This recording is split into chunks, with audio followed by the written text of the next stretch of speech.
Something's happening. Are we live? Are we not?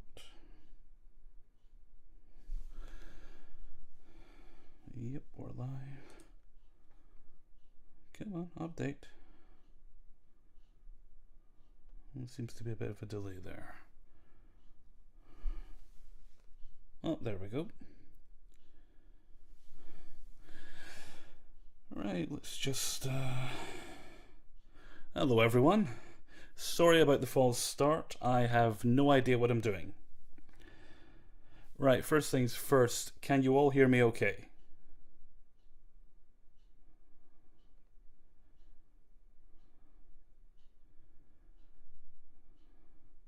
I'm not quite sure I've got everything set up right. I think I have. Not stereo. Okay, let's see if I can fix that. That's not the right thing.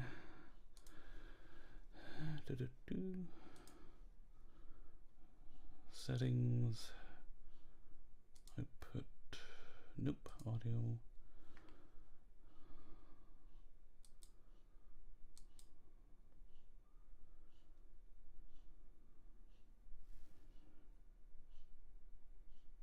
Okay, I know it's just coming out of one channel. I'm going to see what I can do to fix it. I think I need to down mix it to mono. If I can find the setting.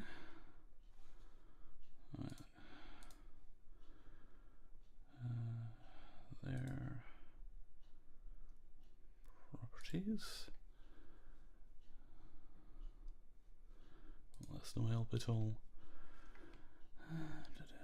If anyone actually knows about OBS, feel free to tell me what I'm doing wrong, because as hopefully it says in the description, I'm just trying to work this out, so I thought I'd have a little company while doing so.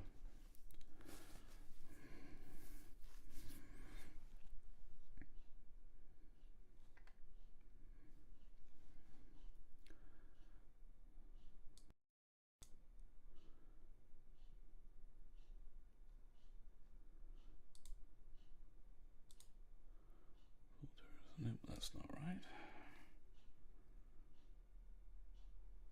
Hit it with a hammer, says Strange Days.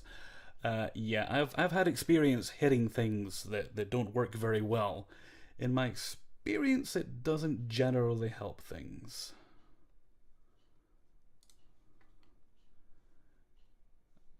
It does fix the problem by completely, ruining it, but it certainly doesn't fix the problem. Is it an output thing? Streaming audio. I may need to stop to fix the audio.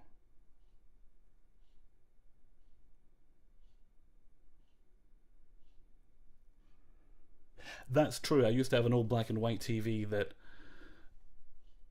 I used to keep in my bedroom when I was little. I remember watching episodes of Quantum Leap, and occasionally the screen would go all kablooey and whack, and then Sam would come back. Everything would be fine.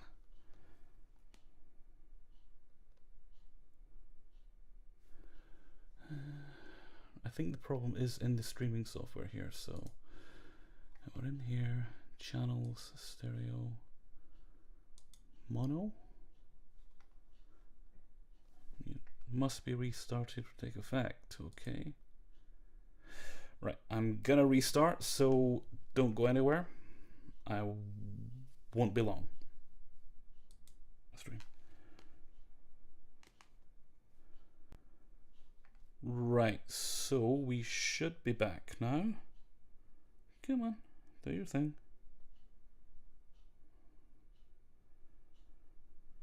Right, we're back up and running. Is the audio coming out of both channels now?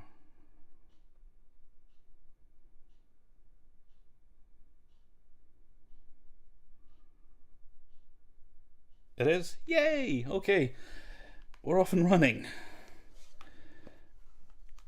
Sorry about the false start earlier. Very stupidly, this little button here that says start streaming, well, it did when I wasn't streaming. I didn't actually think that would start the stream on YouTube. I thought that just started it on here, and I then had to go to YouTube to do it, only to realize that the whole thing had started. So there we go.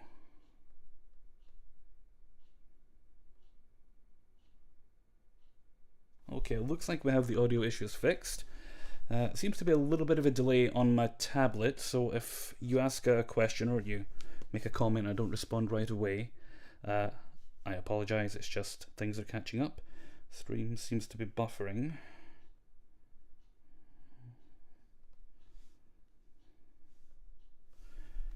Okay, we're okay now. Right. The reason I've gathered you here today is because of this picture here. And I'm going to be doing a colorization on this picture.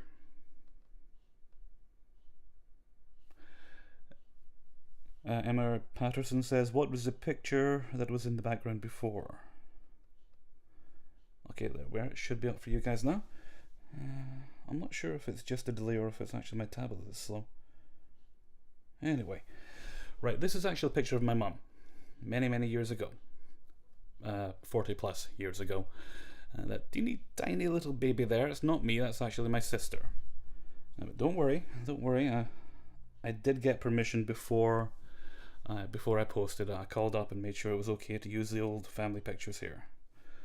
And I'm going to be attempting to colorize this.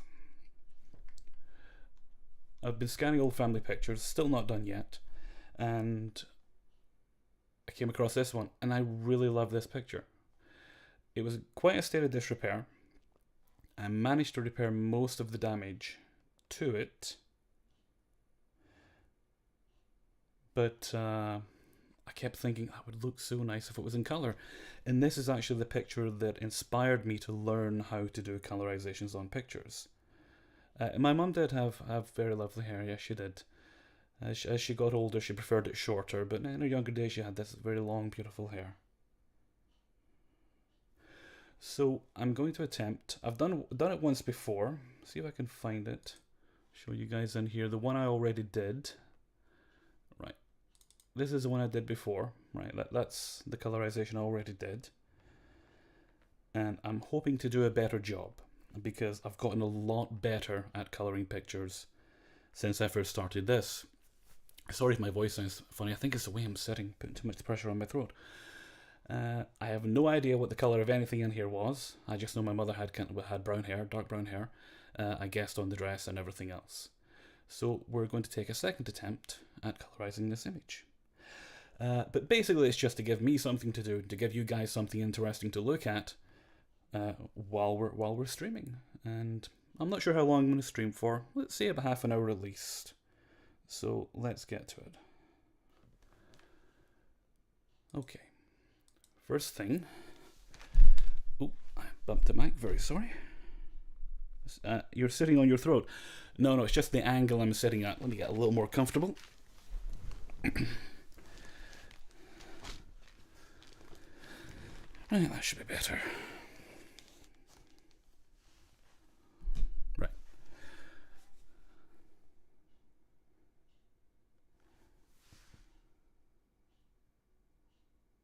Yes, I believe she had just given birth there.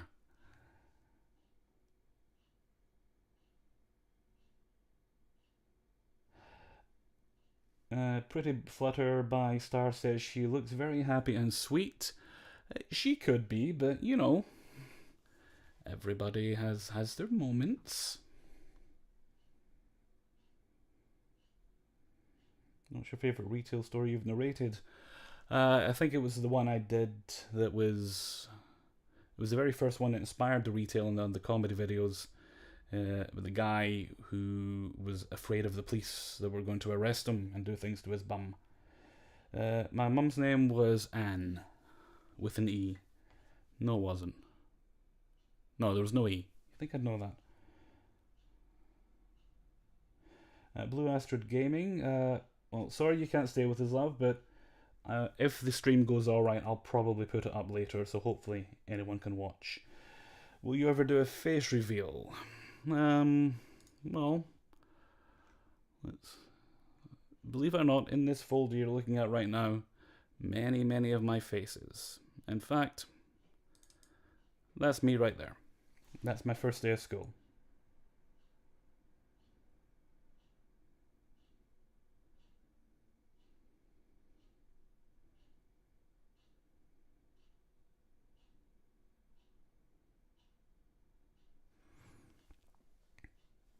And this picture I'm quite pleased with because this eye here was pretty badly damaged, but I was able to get it back into nick.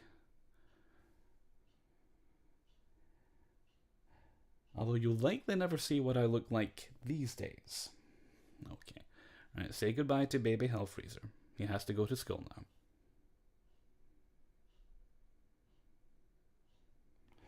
Yasmina, I think that I'm calling in sick tomorrow.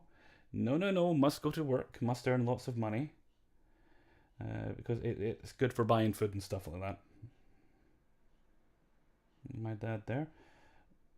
Well, I'm reasonably sure I'm not your dad. Maybe we're related, you never know. Okay, gonna close that down. Right, let's get started with this. First things first, Control J. Good idea to duplicate your image. Vampire Venus, hello there Vampire Venus. And we set it to black and white.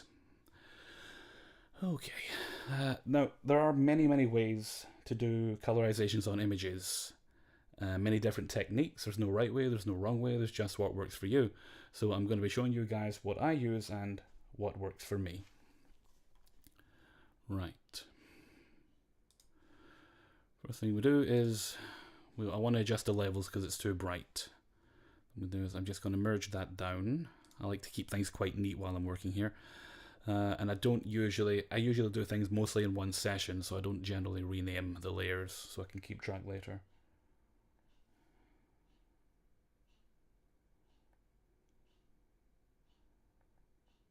Strange Days asks, what made you do paranormal and scary stories? Have you always had an interest in the spooky stuff? Basically, yeah. Ever since I was a teeny tiny little one, ever since I was old enough to actually comprehend what things meant, I've always loved that stuff more than other types of entertainment. I'm sure you have good looks so much. I'd be okay looking if I got the skin sorted, which actually isn't too bad at the moment, and I lost a bit of weight. I mean, I don't have a lot of hair left on my head, but even with that, I'm not too bad looking. I mean,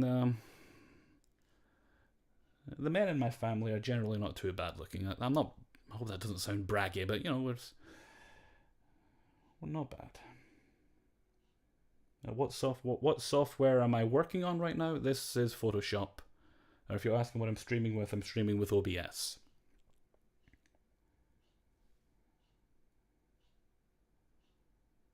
Okay. Oh yeah, I was going to adjust the levels.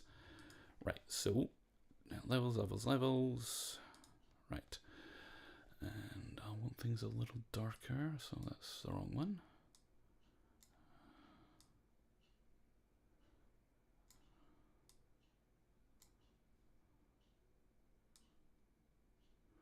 Right, we'll bring that back a little bit, and we'll start there. There's that.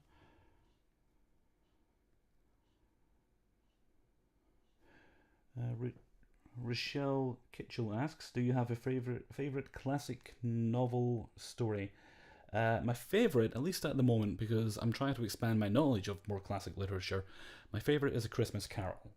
And I actually did a reading of that a couple of years ago. It's buried way back somewhere in my channel, but I'll probably dust it off and give it a little plug somewhere near Christmas time. Okay. I'll try to answer as many questions as I can. I'm still going to do a Q&A next week, but I'll answer as many questions as I can here. But if I don't see your question, I do apologize. It's just things are going by quite quickly. Oh, I have 47 people watching. I wasn't expecting that many. Oh, lovely.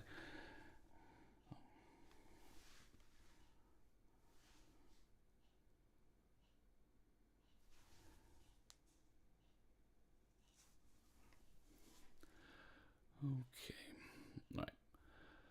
First thing I want to do, now that I've got the levels and everything adjusted, and I'll probably do more adjustment when the picture's done, is I create a new layer, set it to color. Now, there are other ways you can do this. You can work with like creating masks and things by selecting a solid color and everything. I like to do it this way. Do that, get a brush. Right, the only downside of doing it here is I decided it would be much more... Blue Rooster, are you married? No, no, I'm not married. I'd have to find a girlfriend first.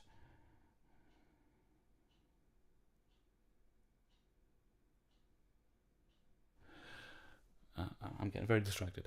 I decided I wanted to do this in the living room. It would probably have been a better idea to do it on my PC upstairs. So I'm currently sitting comfy on the sofa. I might nip away in just a sec to grab a drink from the refrigerator. But it would probably, the colour representation would probably be better on the monitor upstairs. So I'm actually doing this through my television.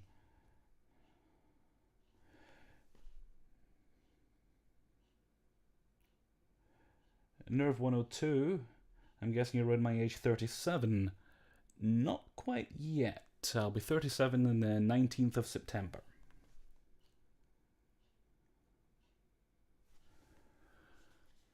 Okay, now we get that. Make sure we've got a soft edge brush selected. I do. And do I have the right color palette here? It's close, right. Usually I tend to take, at least when I'm dealing with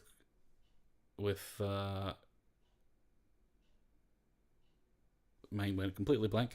When I'm dealing with Caucasian subjects, when I'm doing colorizations, I take most of my colors from just around about here. Then I adjust them afterwards. So basically, to be perfectly honest with you, what you can do is when you're trying to match skin tones, you could paint the person green if you wanted, and then adjust it afterwards. But it's generally more helpful if you try and get something close when you're first painting it on.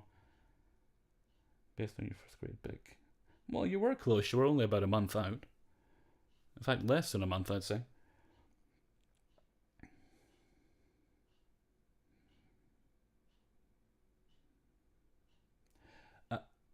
Can you guys actually hear that? There is a clock ticking in the kitchen. If it's annoying, I can close the door. I didn't realize you'd be able to hear it.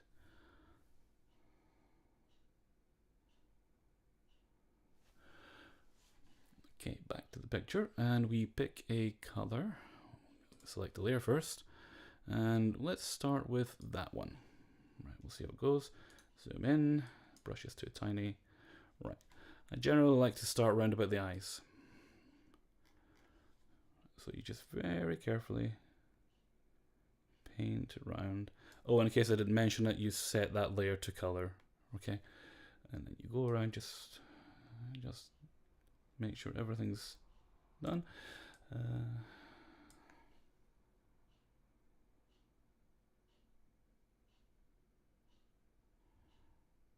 Okay, tell you what, I'm gonna nip into the kitchen for a sec. I'm gonna grab a can of iced tea, and I'll close the door when I come back. I will be literally seconds.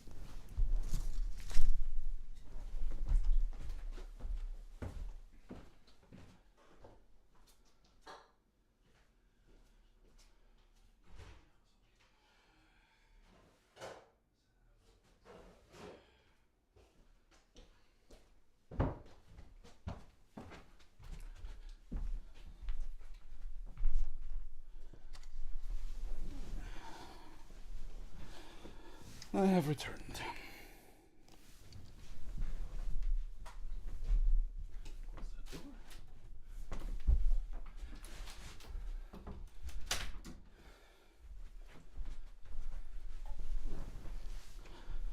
Right, hopefully that fixes the clock problem. Yeah, I can hear myself, so it should be okay.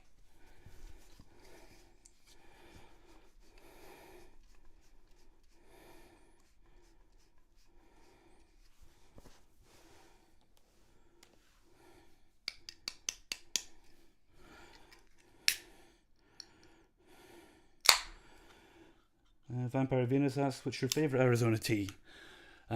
My favourite one is the lemon one, but I can't buy it locally anymore. So what I can get... Okay, just getting up and down has made me out of breath. I need to work out more.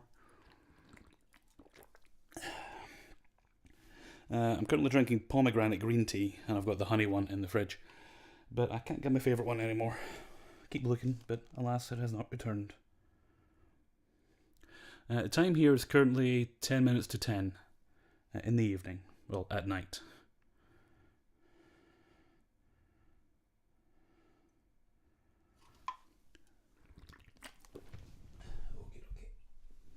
Hopefully I don't kick that over when I stand up.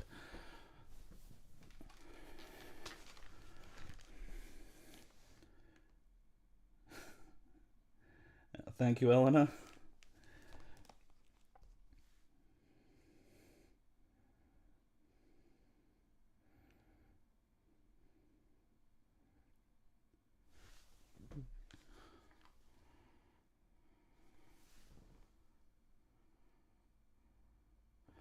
Nerf102 asks, is Iron Brew and Tizer still big in Scotland? I don't know about Tizer, but you can still buy it, but Iron Brew is very big in Scotland. It's, there was a bit of a kerfuffle recently where they decided to change the recipe and take out some of the sugar and replace it with, aspartame, is that the name of it? Replace it with sweeteners. Because, well, there's already a diet version. And a while ago they did, I think they did a zero version as well a while ago. People weren't very happy about it, so what happened is in the shops, people were going in and they were stockpiling all the old ones with the sugar in it. Pardon me for burping there, very rude of me. And they're all gone from the shops now, so you can only get the new version with the sweeteners. Well, part sugar and the rest with sweeteners, because apparently sugar's too expensive. But yeah, Iron Brew is still very, very popular. Lemon, do they have that one in the States? Grey Roses says, I think they do. Let's see. I think I can...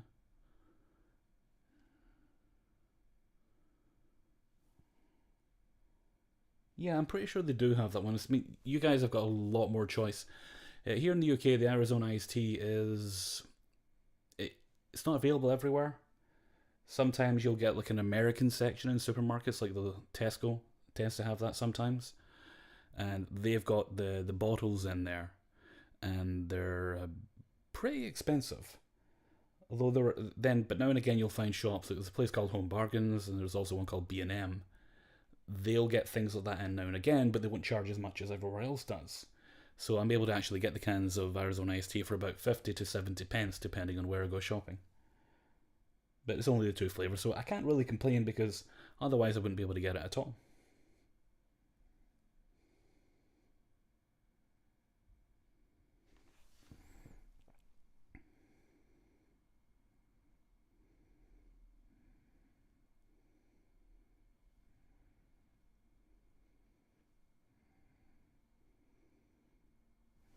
Blue Rooster, what do you do for a living? I'm a narrator. That's what I do for a living. I make the bulk of my earnings off the YouTube channel, but I'm currently working on audiobooks, well, an audiobook, and I'm hoping that from there I'll be able to segue into doing that for a good chunk of my living.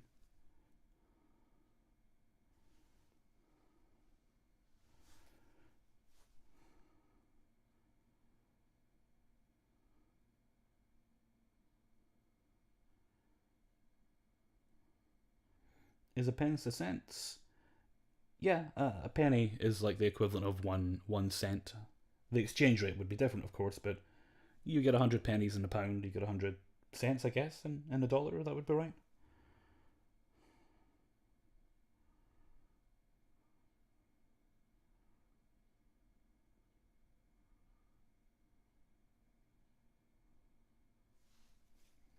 Peyton Ross asks, do you have any pets? I don't actually. My sister has a dog, a rambunctious, very affectionate little pooper that he is, and so I get to go round and pet him and rub his tummy. He's always very insistent on getting his tummy rubbed, but I can always leave after. I feel the same way about pets as I do about kids. Just let other people have them, and I can enjoy all the fun stuff, like all the uncle stuff.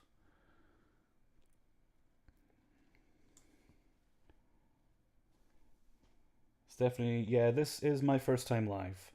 Well, technically, it's my second time, if you count the aborted stream a little bit ago, about 20 minutes ago.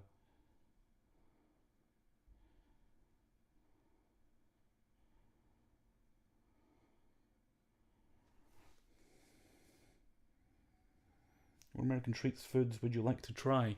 I'd like to try Mr. Pibb. I understand it's a little bit like Dr. Pepper. Just lots of sodas and candies and things. Whenever I see things like that over here, I'll usually grab them to try them. It's like I'd never tried Twizzlers until a couple of years back.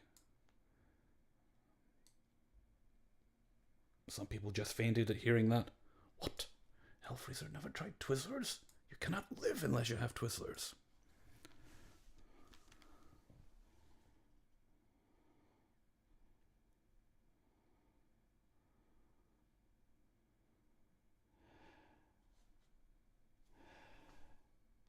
Sid9, thank you for the offer, but I'm doing okay right now. Mr. Pibb sucks. Vampire Venus red vines are better. I could have predicted that one.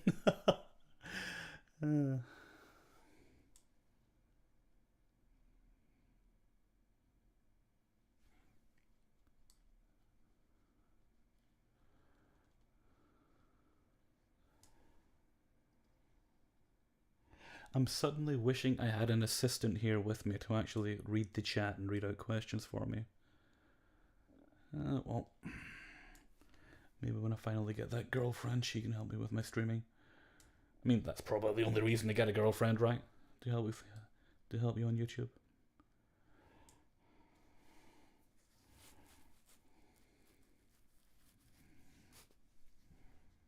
Okay, I'm going to take my headphones off. I don't know why I have them on. It's not like I'm listening to anything. Just warming my ears, really.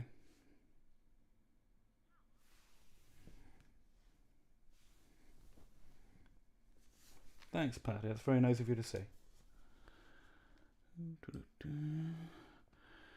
Now, when I'm doing this, I generally like to paint the colour on stronger than I need it. It's easier to see where it's going that way. Then once I'm done, I tend to roll most of it off, actually, and make any adjustments I need later on.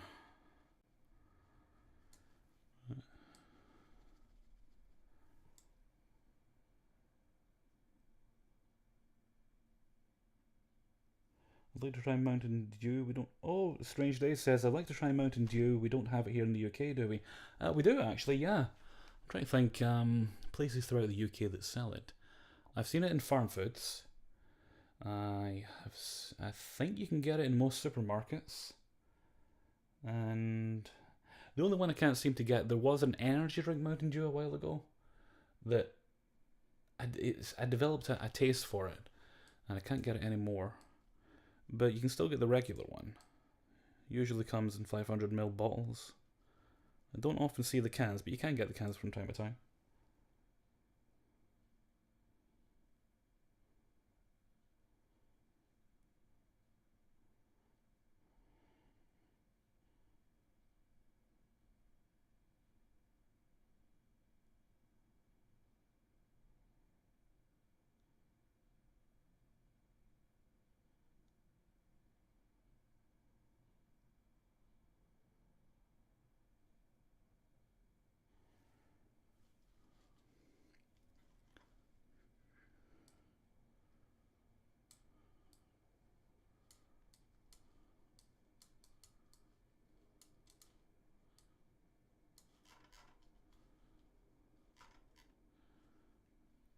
Now, kind of because this is kind of faintly coloured here, I have to guess. I think that's about the line there. There we go.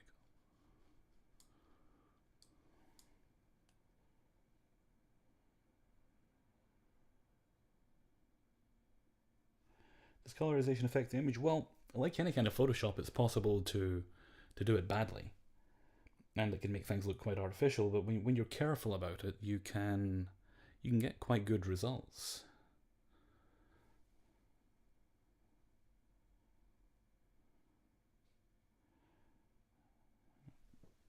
Rochelle asks, do you think Loch Ness is real or a legend? I think it was actually proven a hoax. I believe they found the contract, or something, some sort of documentation from the people who created it that did in fact prove it just was not real.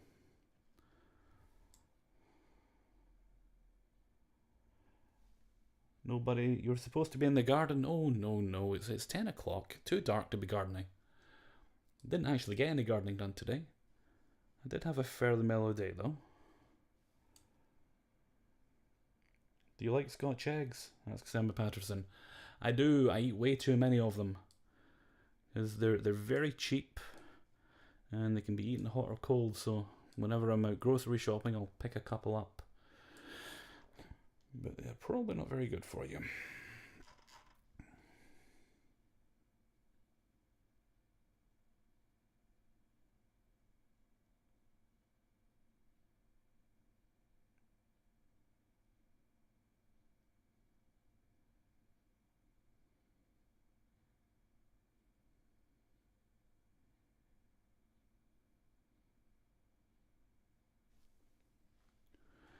Okay, get the arm done.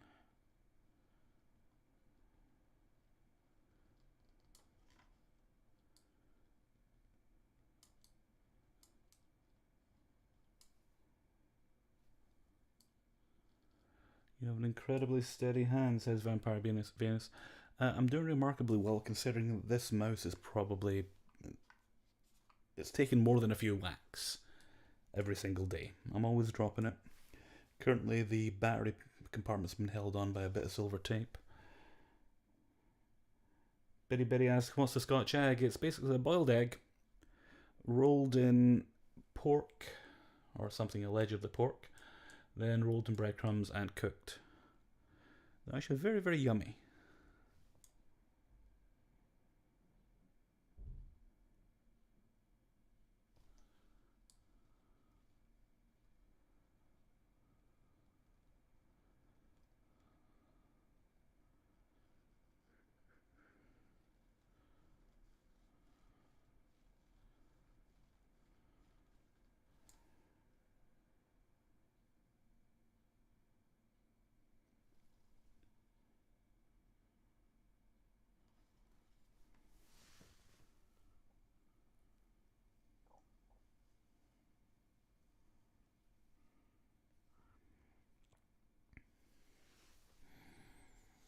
How about Brady? Yeah, I do quite like Brady's.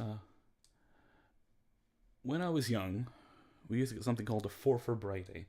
For those who have never heard of it, it's basically pastry and then kind of like sausage meat, and kind of like a half moon shape would be the way to describe it.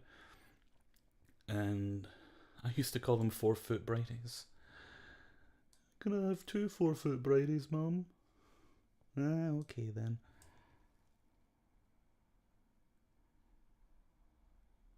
My Rebel Within asks, what is the best program to fix damaged pictures? I tend to rely on Photoshop, but there are obviously other programs out there. My brain went blank on the next biggest one, but it's a matter of what you're comfortable with. I've been using Photoshop for years, so I'm familiar with a lot of the shortcuts, and I'm still actually learning, because you're never really done learning with this sort of thing. There's always new tricks, new techniques. So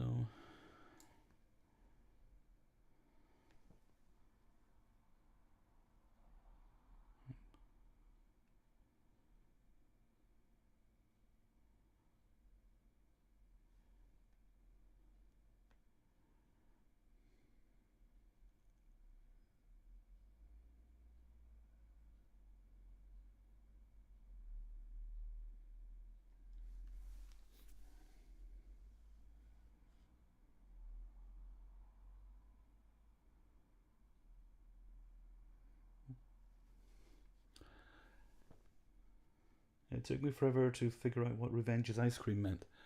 Well, I did say it in the first couple of videos, what my thinking was behind it. Then I thought, it's getting a bit tedious. I should probably drop it. It's going to annoy people.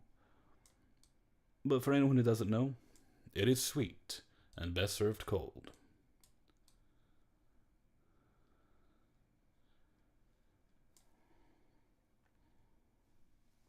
Hello, Tiffany.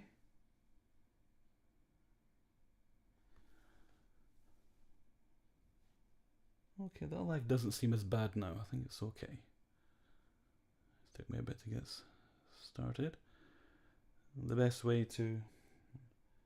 It was either look at the chat on my phone, which is... Yeah, it's a decent phone, but it's too small. Or my tablet, which I currently have charging while I'm talking to you. Tablet went out.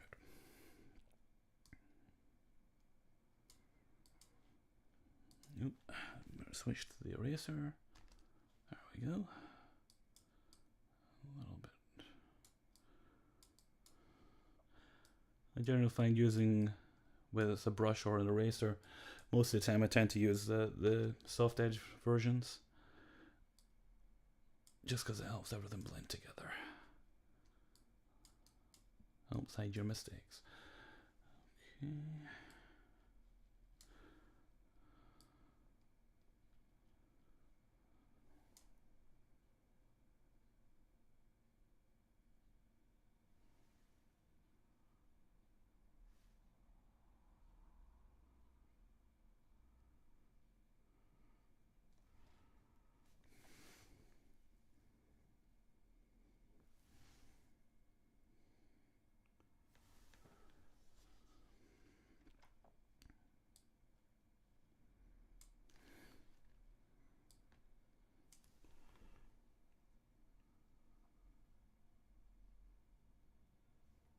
Kim Steiner said, I would love your voice for my outgoing message on my phone.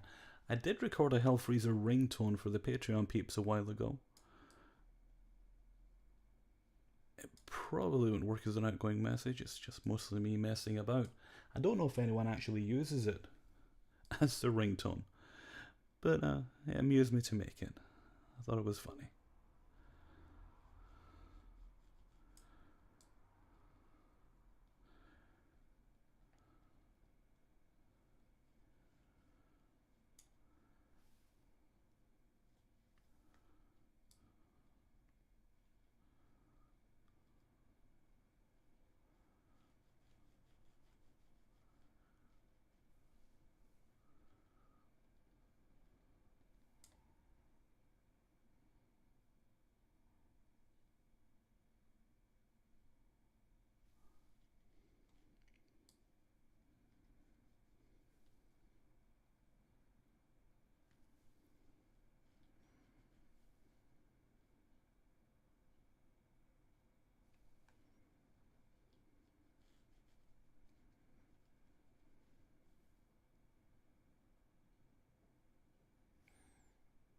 Manda Panda, I watch Glitch every night to go to sleep too. You've really helped with my anxiety. Thanks very much, Manda. I really appreciate when people say things like that. Because you guys have helped me so much in my own life. It's always good to know that I'm contributing in some way to making your lives a little better. Even if it's just a very small contribution.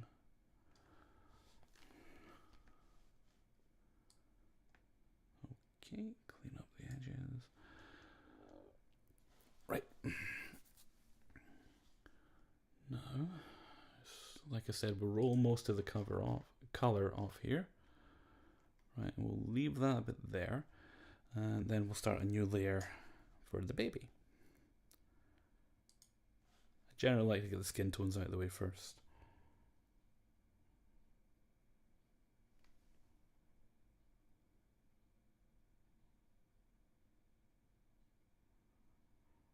Yay Cake, you always tell other people's stories. Do you have any scary stories of your own you'd be okay with sharing? I generally... The only scary thing that's really ever happened to me was when the place I used to work in was held up at knife point. I've told that story before, but I'll tell it again if you guys want to hear it.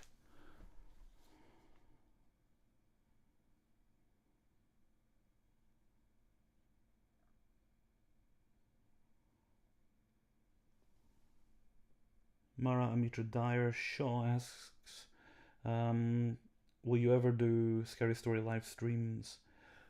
Probably not, but I'm not going to say never. Okay. Now we'll use the same tone on the baby just now. We can adjust it afterwards.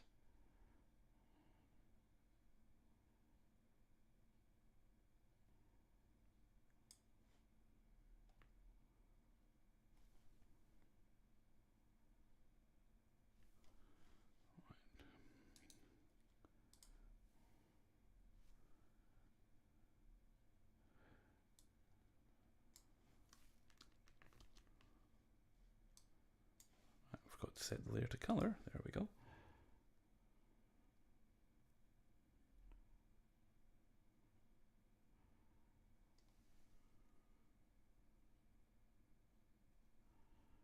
Alceo Curino. I apologize if I'm butchering everybody's names here, I truly do. The email is kingofthecities@gmail.com. You can generally find it in the description of most videos, unless I forgot to put the details in, but it's usually in the description of the videos.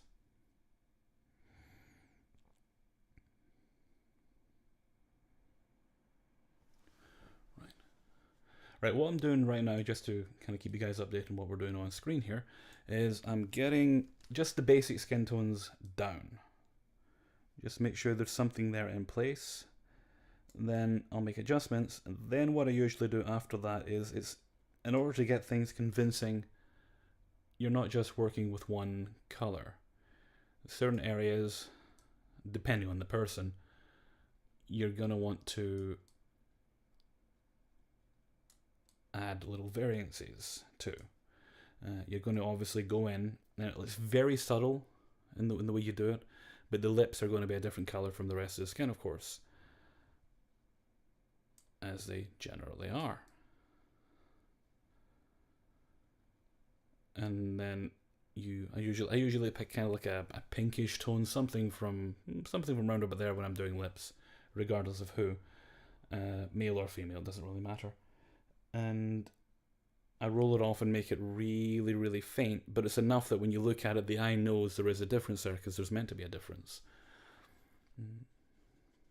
Although I generally find when I'm colorizing pictures, I find women's faces easier to work with, at least if the woman's wearing makeup. If she's not, then it's just about the same as working with the guys. But because there's like makeup, like eyeshadow and blush and that sort of thing, the natural variances the eye expects to see are more obvious. Also a lot more fun. It gives you more to work with. Right.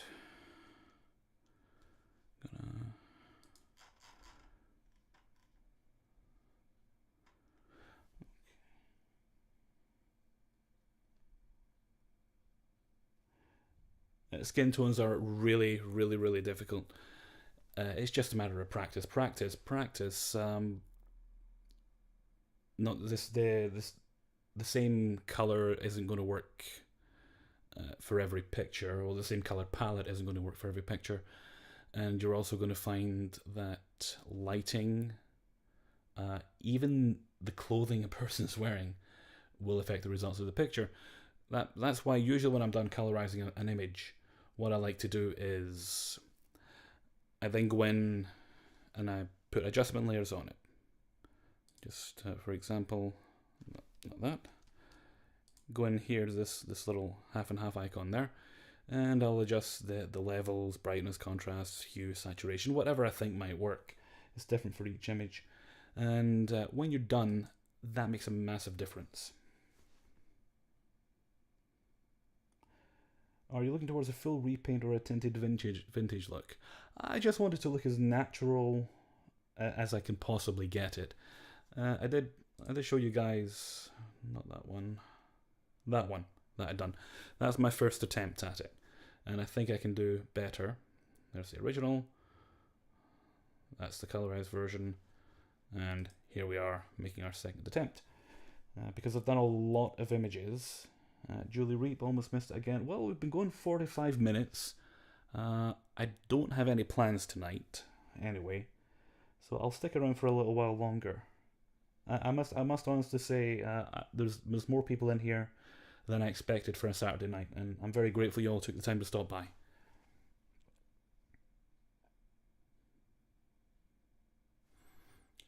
Right, now I was mentioning colouring lips. Now, what we do is new layer and select something from round about, say that one here, right? Zoom in closer. Make the brush smaller, still too big. See about there. Right. And because of the way she's smiling, her lips are actually looking quite thin in this one.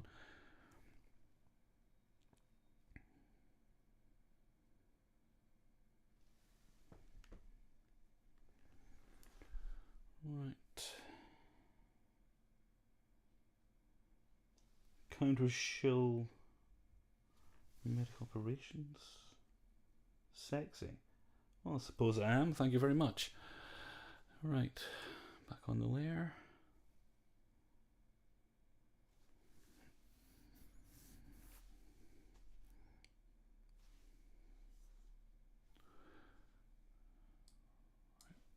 I always forget to do that. Set it to color. Right. Now you see this is very bright here, but I'll show you what I mean by rolling it off. That brush might still be a little too big, actually. Alright.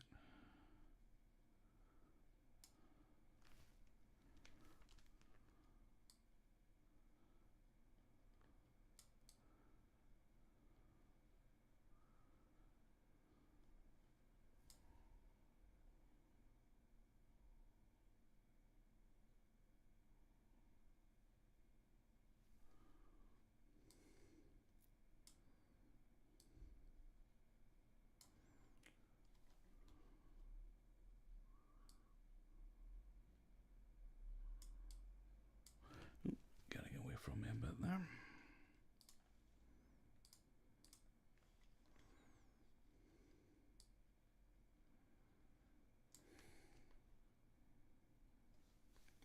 Blue Rooster, I'm going to have to make myself some Scotch eggs. Oh, buy them. They're much better when you buy them from a supermarket or something.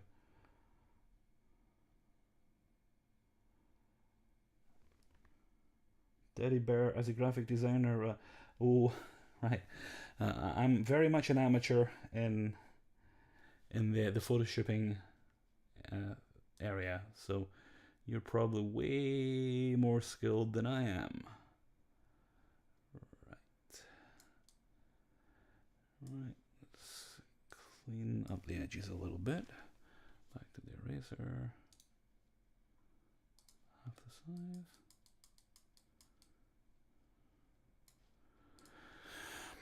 Right, now I'll show you what I mean. We basically roll most of the color here off till it's about there, right?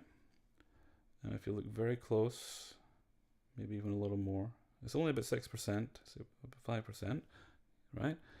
And you can still see the difference when I turn it off and on. It's very faint, but it makes a difference. And that's more natural looking.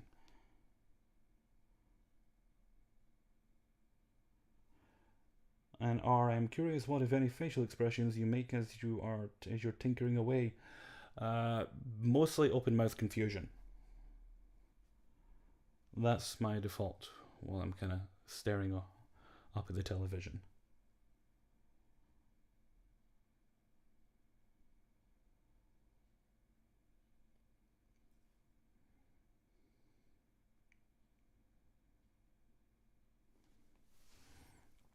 All you people talking about food and dinner and things. Not sure what I'm having yet. I was going to get some Chinese food, but I'm leaving it a bit late.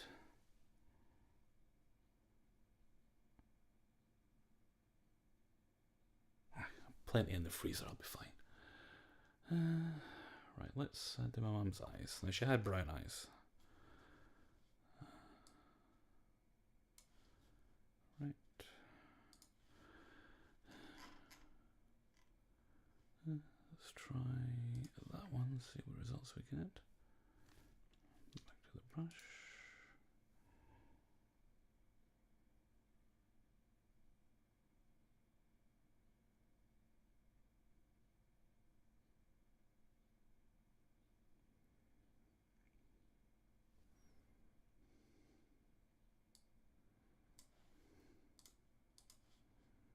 A little bit bigger there, I think.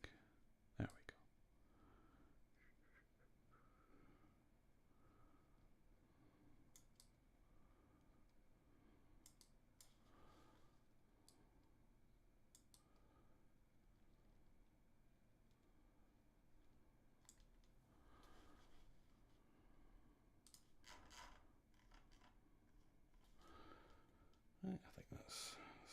off there for the moment.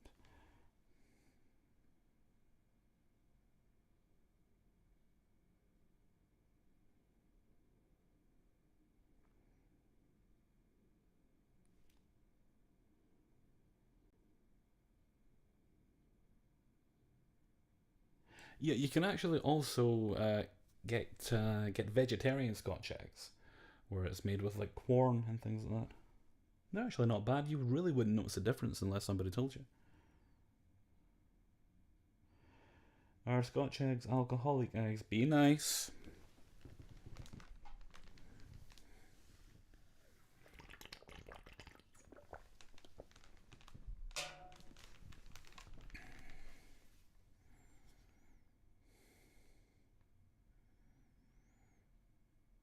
Well, we did have a little bit of sunshine today, but according to the weather later, we've got some rain on its way.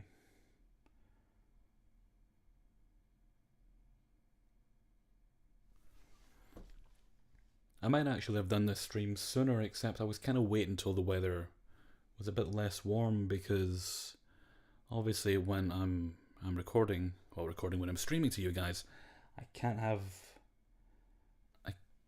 the fan running because it just sounds terrible.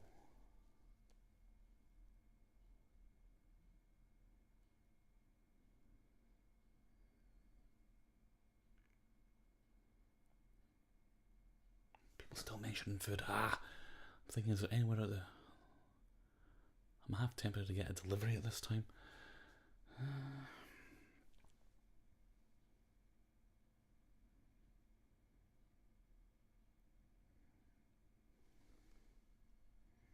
Daniel Claskun, do you also draw in Photoshop? I've done a little bit here and there. I've tried it in Illustrator. Haven't quite gotten the hang of it yet, but it's something I'm trying to learn.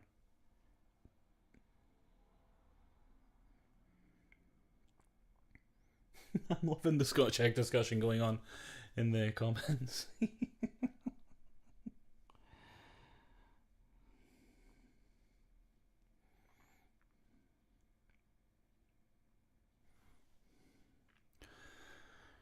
Right. I'm going to do the robe next. Onto a new layer. Now, I did it blue in this picture here. I really have no idea what the actual color is meant to be. So let's go with blue again. Let's take it from the lighter end.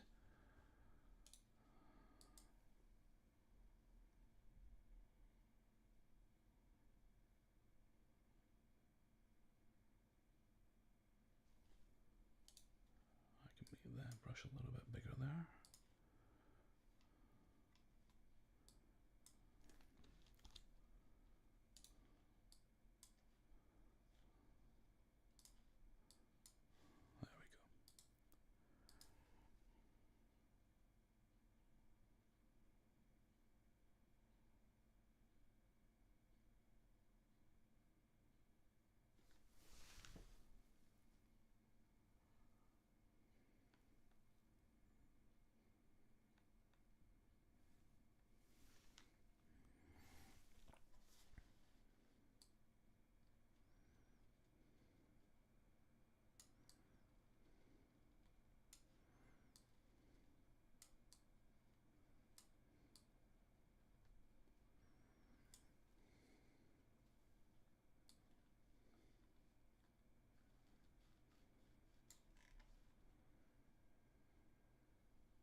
Whispering Times asks, have you ever tried to mask the area before colouring it?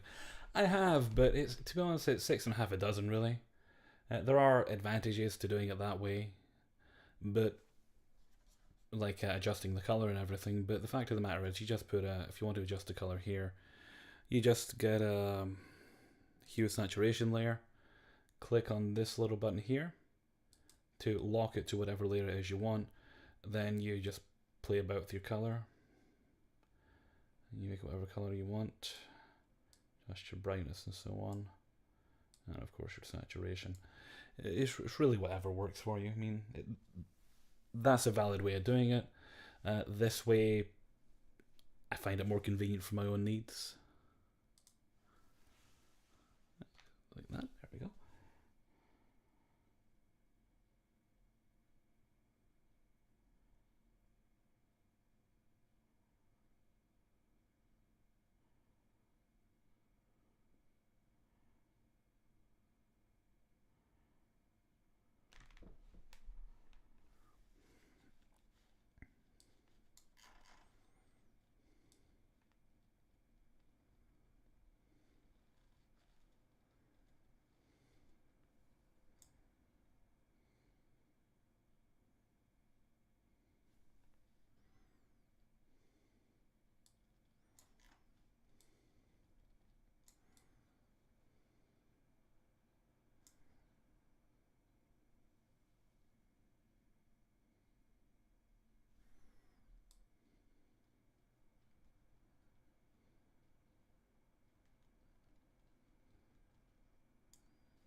It's quite hard to separate everything out here.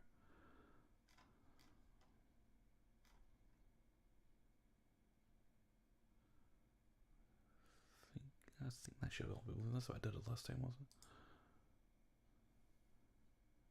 it? Yeah, I did. We'll try and see how it looks. What are Neckbeard and the Wild stories? Never listened to them. I'm trying to think, is there anything they compare to? It's funny stories. A neckbeard is someone, they're very, very rude, very arrogant in their opinions. Generally, there's a lot of traits they share, like poor hygiene, and a greatly inflated sense of their own capabilities.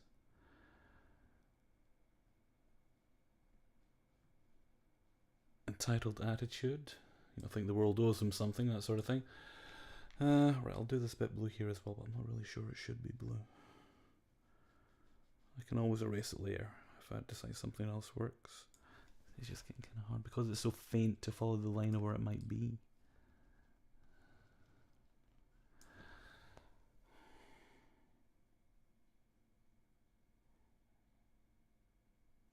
And they're generally very, very silly, the neckbeards, and the stories are generally about people who've interacted with them. and the hijinks that ensued.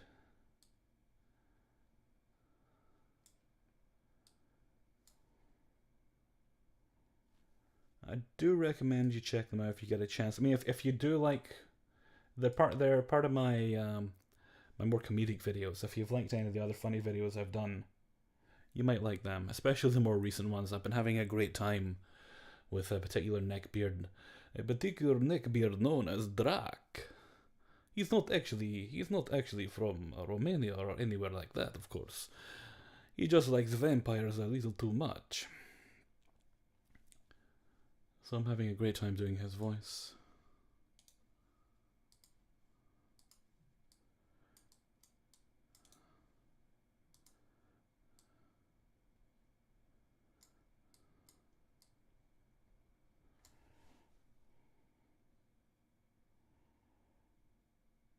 I'm seeing a lot of comments about the TIFU stories. I really like them too, guys, but the fact is, I did tell you about that mod on the TIFU subreddit, and while the Reddit rules themselves say I'm totally fine to contact people and ask for their stories, the impression I was given is they don't think I do have that right.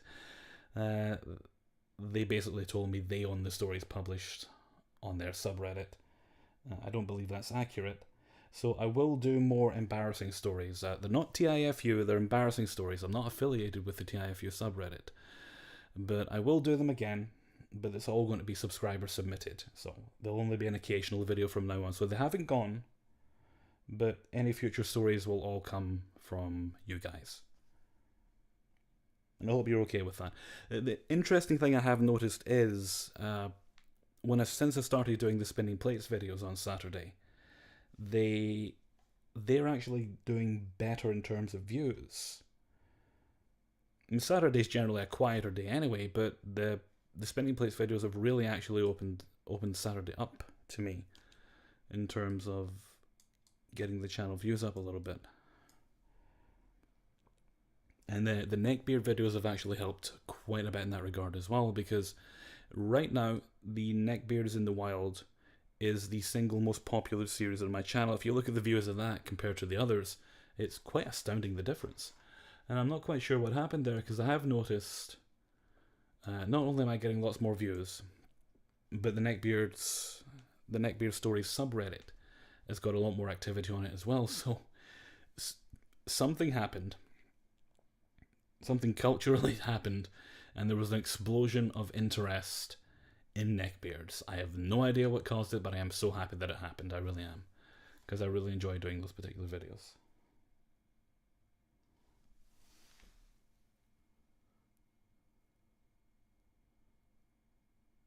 June Fandoms, thank you again for narrating my story. Thank you very much for allowing me to do it.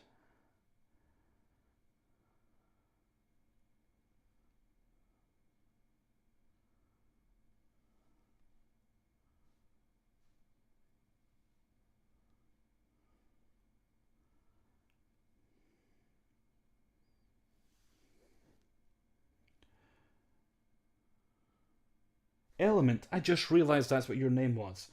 Where do you get Glitch in the Matrix stories? They are definitely the hardest to find. They're also, I wouldn't say they're the most popular, but the people that like them really like them.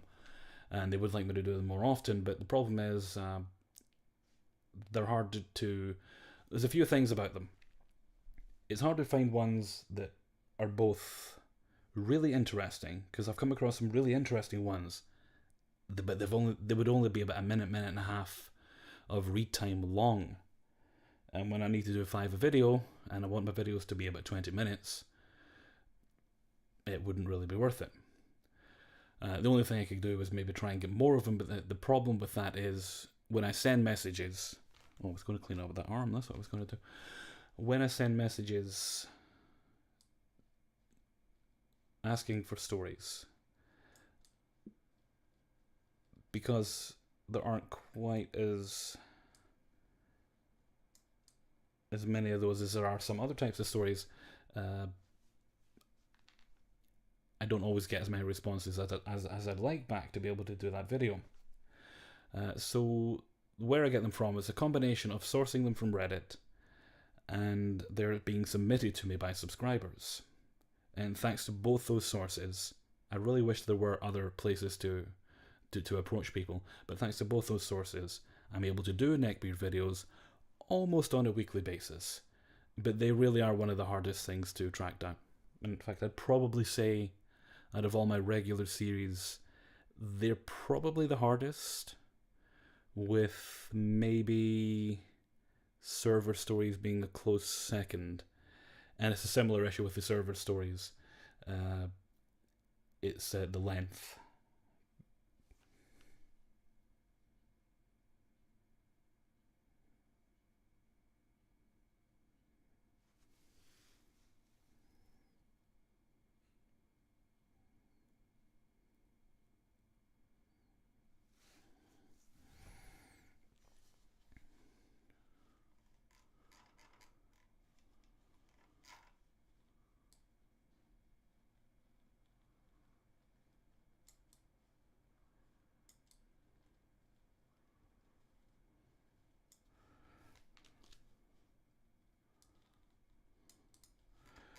Right, I'll worry about cleaning up areas like this later.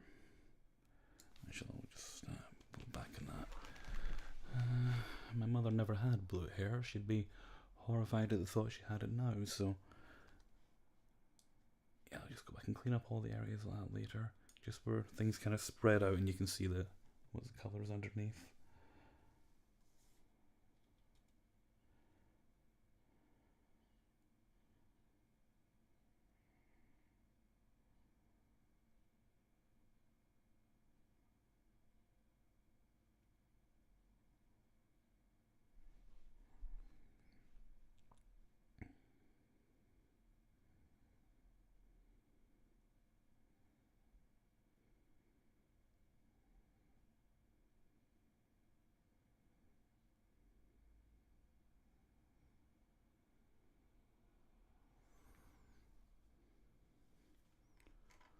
Right.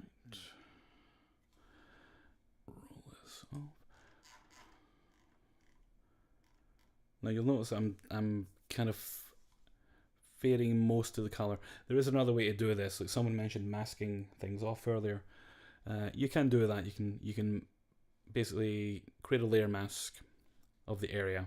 You basically just paint in the area you want, and then you can adjust the colours that way. This is my own way of doing it. It just works for me. I feel like personally it gives me more control and it gets more natural results. And of course I end up adjusting all the levels and everything afterwards and I get better results doing it that way. Right. Well, I did mention adding different layers, so let's do a little bit of that now. The only downside is I don't. I see. I usually do most of my Photoshop work on my work computer up in my bedroom / office. That's a generous term for it. And so I've got that set up for that sort of thing, but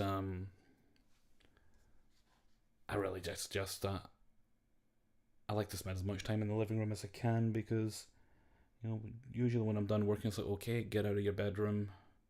You don't need to be in here. Just walk away from the computer, which generally involves me walking downstairs to the computer in the living room, which is where I've got my VR headset and everything set up. Emma Patterson, I'm afraid I'll be freaked out too much by the glitch stories. Well, I don't know. If you listen to the paranormal ones, you might like the glitch stories. There's a little bit of crossover in terms of paranormal and glitch. Oftentimes it's a matter of perspective. Like the doppelganger stories, you could look at those either way as being a glitch or as being a paranormal thing, an entity of some kind. It's a matter of preference in that case. But I think if you like the paranormal, I don't know if you do, but if you like them, you might enjoy the glitch ones.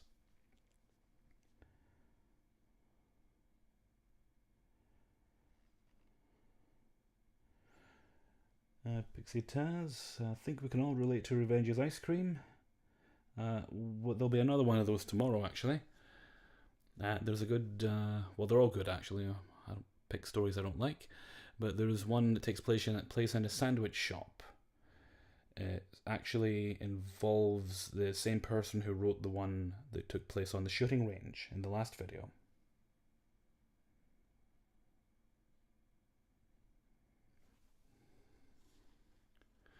Right,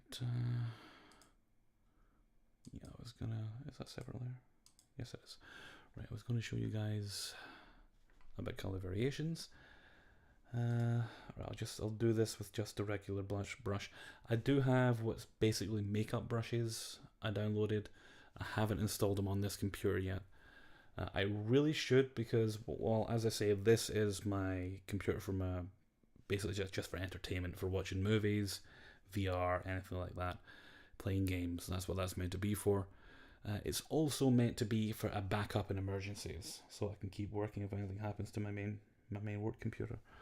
So I really should get everything installed on that. Okay.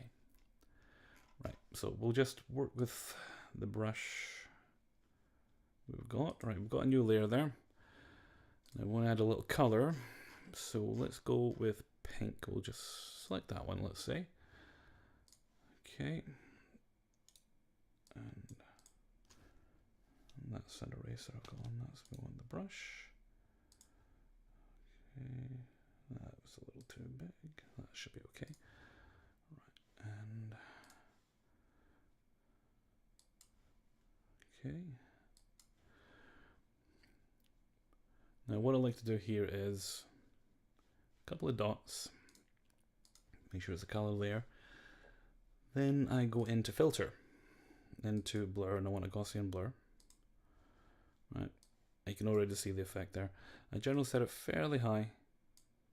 It's going to change per picture, right? It's quite faint there, so it's quite spread out. Then I click OK, then I just make it a little more faint here. You don't want it to be too bright.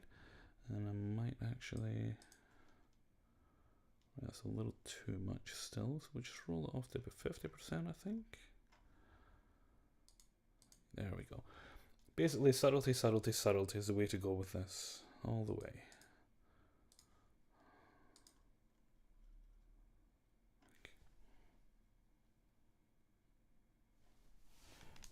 Sorry, I turned away from chat for a bit there, I got distracted. Lisa Schaefer used to work in retail. So did I. I have many flashbacks doing those stories, but they also make me feel very grateful and remind me of the things that I don't need to do anymore, thankfully, because I hated retail. Did it for almost 15 years, and I had good bosses, had bad bosses, had bosses that were kind of eh. And an boss and a good boss can actually make the place worthwhile. But a bad boss, ooh. Well, they can turn the place, and I apologise for the language, but they can turn a decent place into a shit show. And that's pretty much what happened to my last place of employment.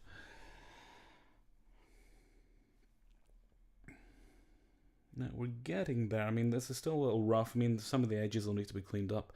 Right, now, I'm not going to do too much more with the skin tones at the moment. And I'm debating whether or not I should add colour to her hair, because it was quite dark back then. Right, what we'll do right now is we'll move on to the background. And this is all going to be guesswork, because I have no idea. It could have been white in this hospital. Could have been anything else. But this would have been the 1970s, so I don't know what the standard colour for walls in a hospital would have been in the 70s.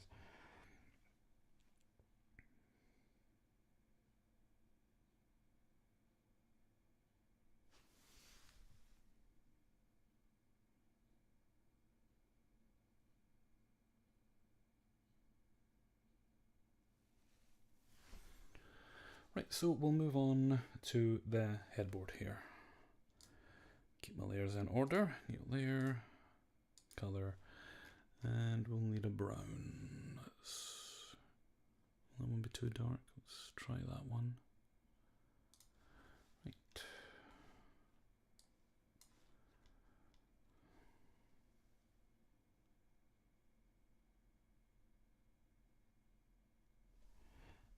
And thanks very much for stopping by, Anna. Have fun wherever you may go. Don't forget the sleeve under the baby. Oh, yep, I forgot that. Let's head back to that layer.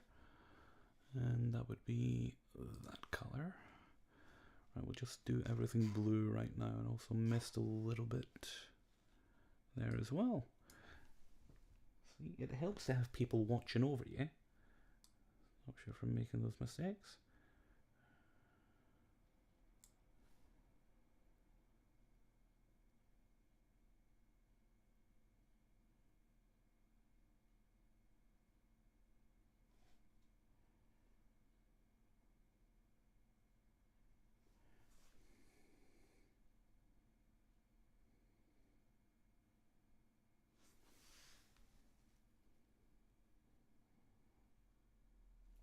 Yeah, that's my little big sister.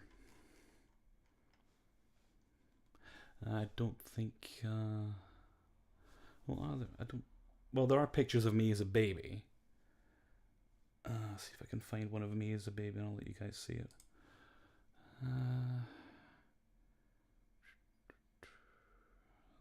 That's my niece. I have no idea who that is. Oh, hang on. I'll let you guys see this one. This one's a work in progress. I've been trying to restore it because it was quite badly damaged. That's the baby in the picture right there, many years later. And that expression she's making is a very common expression of kids in my family. I was never like that in pictures, but my nephew, in many, many pictures, he'd have that same expression on his face. And this little one here, this adorable little pooper here, that's me. Not that you can tell much of a difference, because most babies look very similar.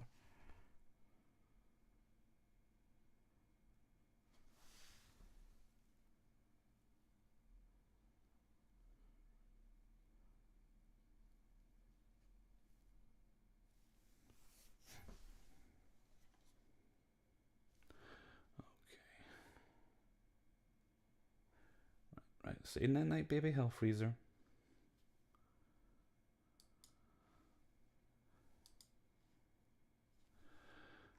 Okay, and we continue on here, and we're going to get this colorized. Well, I forgot I was actually finishing off painting the robe. There was bits I missed. Right here. I think. Yeah, we'll just do that the same color now then. I think this might actually is maybe meant to be white and the robe is another color. We'll do it all blue for the moment. Let's just assume it's a matching set.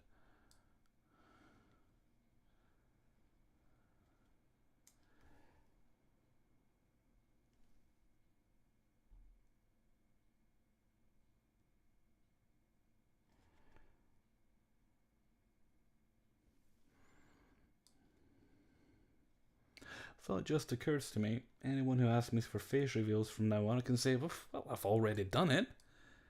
And it's true.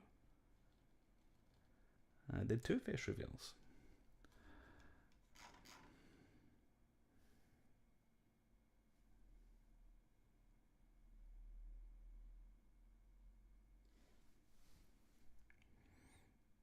They're remaking Labyrinth.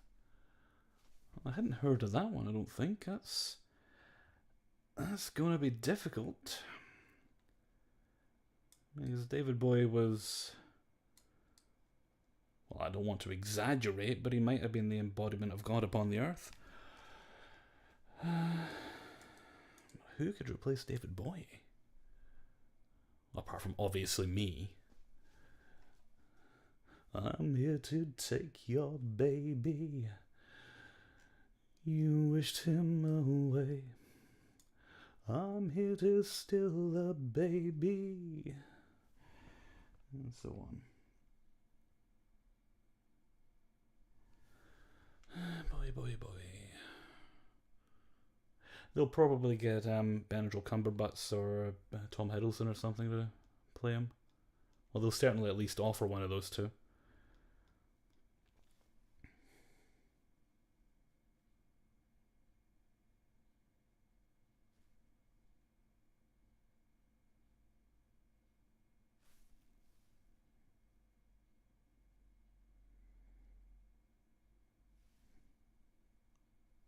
Thank you, Pixie. I always like to say I can carry a tune, just not very far. Right, I think we're a little too big. I'll switch to the eraser again. That's a bad habit of mine. I'll switch to the eraser to fix something, then forget and try to colour in using the eraser. And shockingly, an eraser's not very good for colouring things with. I'll also have to do a little more touch up because there's little specks and everything that are on the image here. It was much worse than that before I started, but yeah, little bits here and there still need to be touched up.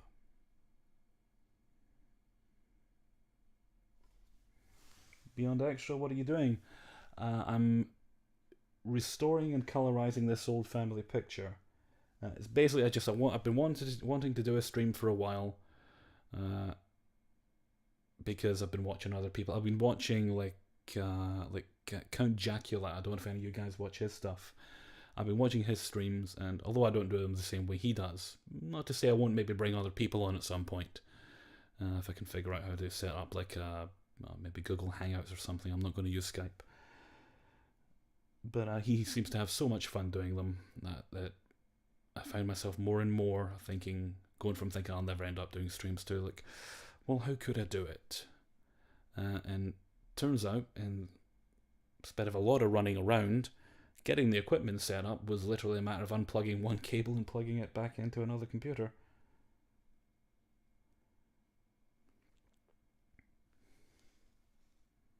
No, not Count Dankula, Jacula. I think his name's Jack Shen. He does horror reviews, like horror movie reviews and sketches and things. He's quite good friends with the Horror Guru, so I'm subscribed to both of them. They do great work.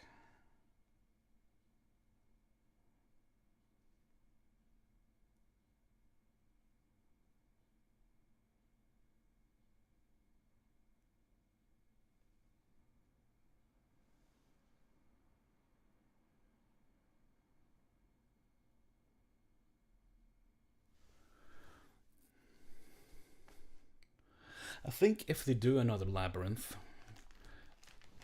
their only option would be to get someone who's just completely unlike Boy, so I don't know. Maybe make it a Goblin Queen?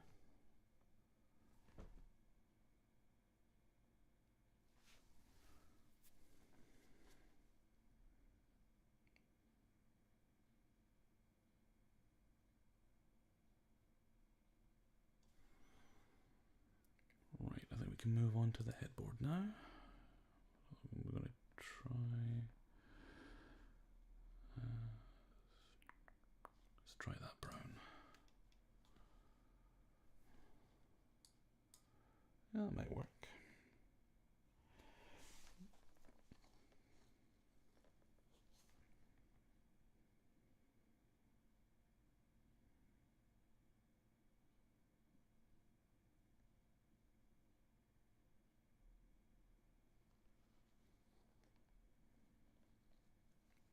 Nerve 102, that's it. We start a position, either reanimate Boy or call the whole thing off. Well, they could do that. I mean, they brought Peter Cushing back.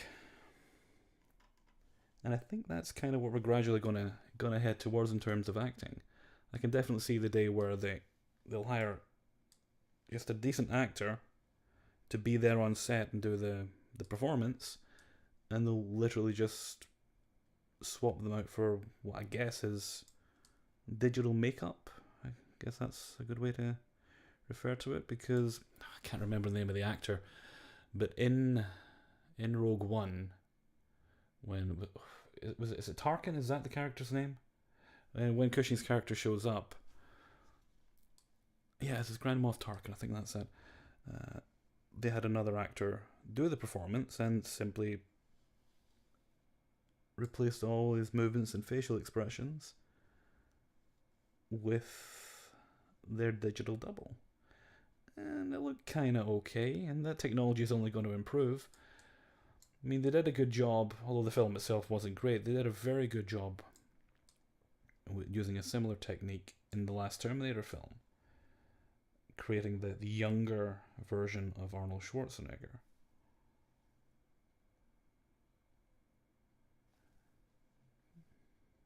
But yeah, I think that's pretty much where we're heading. Cast an actor, make them look like whoever you want, providing you can get the rights to it. In fact, I'm even hearing that some actors are having themselves scanned digitally for maybe not that purpose, but for the purpose of perhaps extending their careers. I mean, imagine if, like, Chris Pine has seemingly, for now, walked away from the next Star Trek film. Some people are saying because he wanted too much money. It turns out he just wanted them to honor the agreement they'd already made. They wanted them to take a pay cut. Imagine you could actually just hire a good actor, or imagine you could hire William Shatner, right? There's probably an unintended insult in there, but imagine you could get William Shatner to do it, then just make him look younger. Make him look like he used to back in the 1960s. Oh, that's not to say. I don't know. I lowered the opacity on that, didn't I? It's much too low. That's better.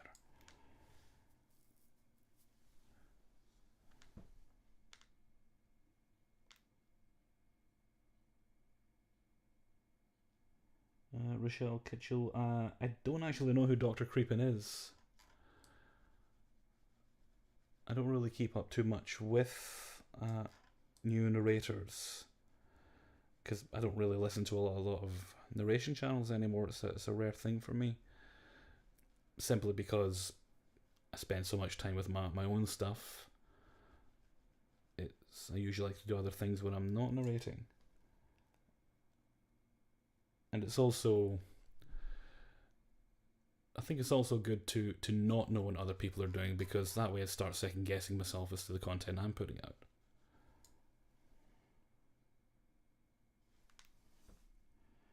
Have you played Detroit Become Human? I haven't actually. I got really confused about that game, because I remember seeing a trailer for it and I thought, well, that looks quite good. But I thought it was a virtual reality game, so I was looking forward to it. Then it came out and I was like, oh no, it's not. I also think it might be an exclusive, is it not? If it's an exclusive, then I might not be able to play it if it's a PS4 or something, because I just have a PC. The Chris Evans one in Captain America, that was actually, they did a really good job of making him look skinny.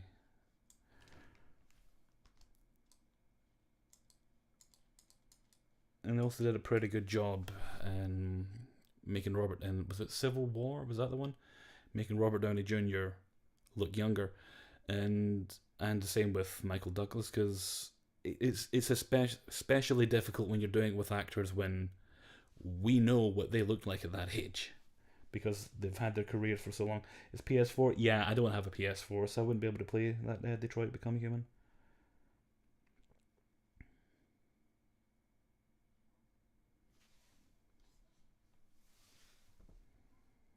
Goodness, that's an hour and a half already. Time's just whooshed by.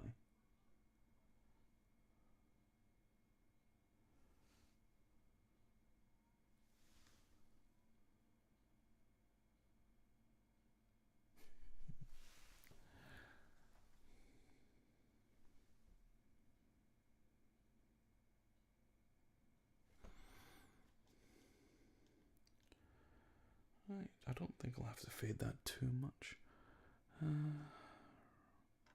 Not sure what. I've no idea what this bit in the background is, but it's not part of the headboard. Right, I'll get that coloured in anyway.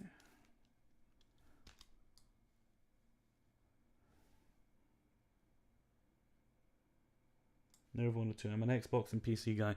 Yeah, I generally play most games on the PC with an Xbox controller.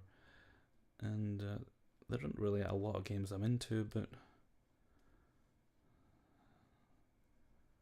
I like all the Batman Arkham ones, and I've enjoyed every one of them.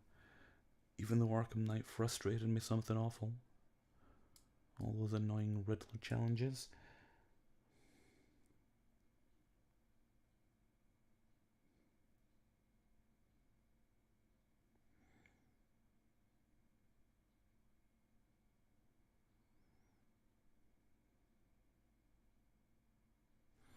Yeah, I really do like the Xbox controller.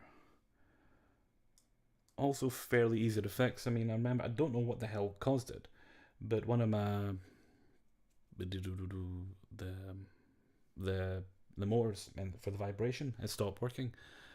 Somehow the wires had been severed. I don't know how, but it was pretty easy to fix. I just had to order the right screwdriver for it, and I've had that one for quite a few years now. And it still works fine.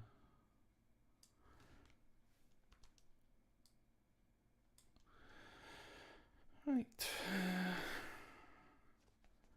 I'm debating whether or not to colour that wall in.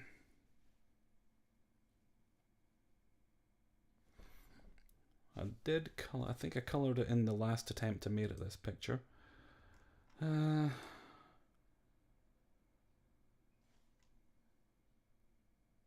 let's leave it white. I mean, it's a hospital, so let's just leave it white.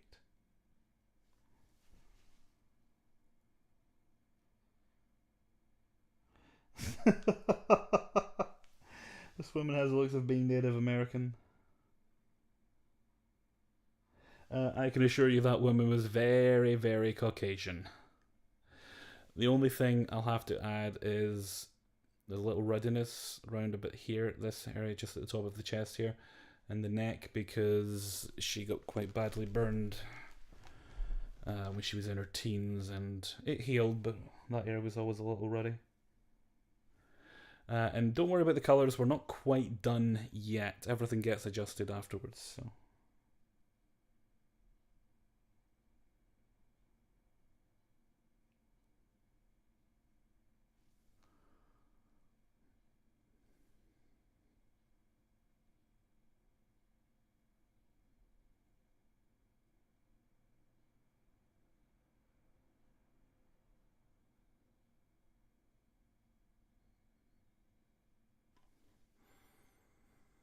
Right, I think the hair.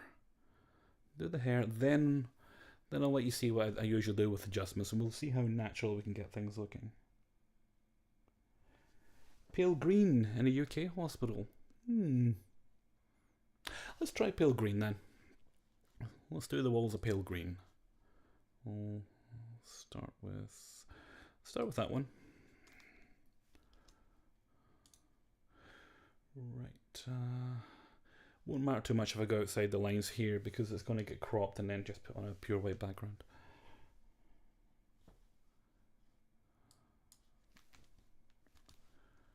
Right.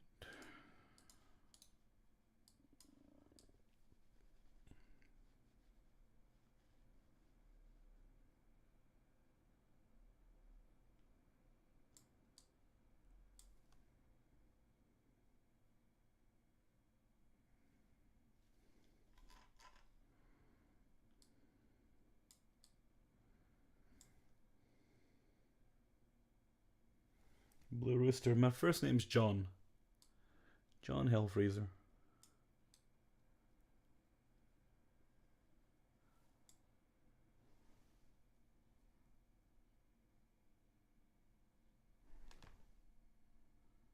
Thank you, Kelly. Are you actually a kilt maker?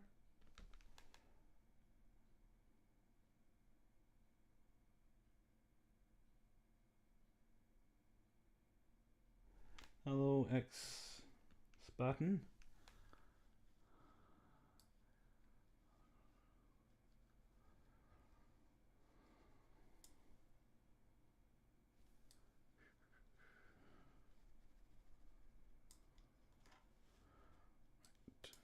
the edges. It's a little bit smaller.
A couple of people just coming in asking what's happening. Well, we're trying to collectively journey our brains back in time and work out what the interior designer for a hospital in Scotland. I'm trying to think, what hospital would that have been? Was it Bell's Hill, maybe? I'm not actually sure. Wherever there's usually one hospital that people from this area go to when they're having babies, but trying to work out what might have been going through their head when they picked out the colour scheme for the hospital, and trying to work out what colour the walls might have been. So we're going for a pale green, paler than this. I'll make that a little fainter.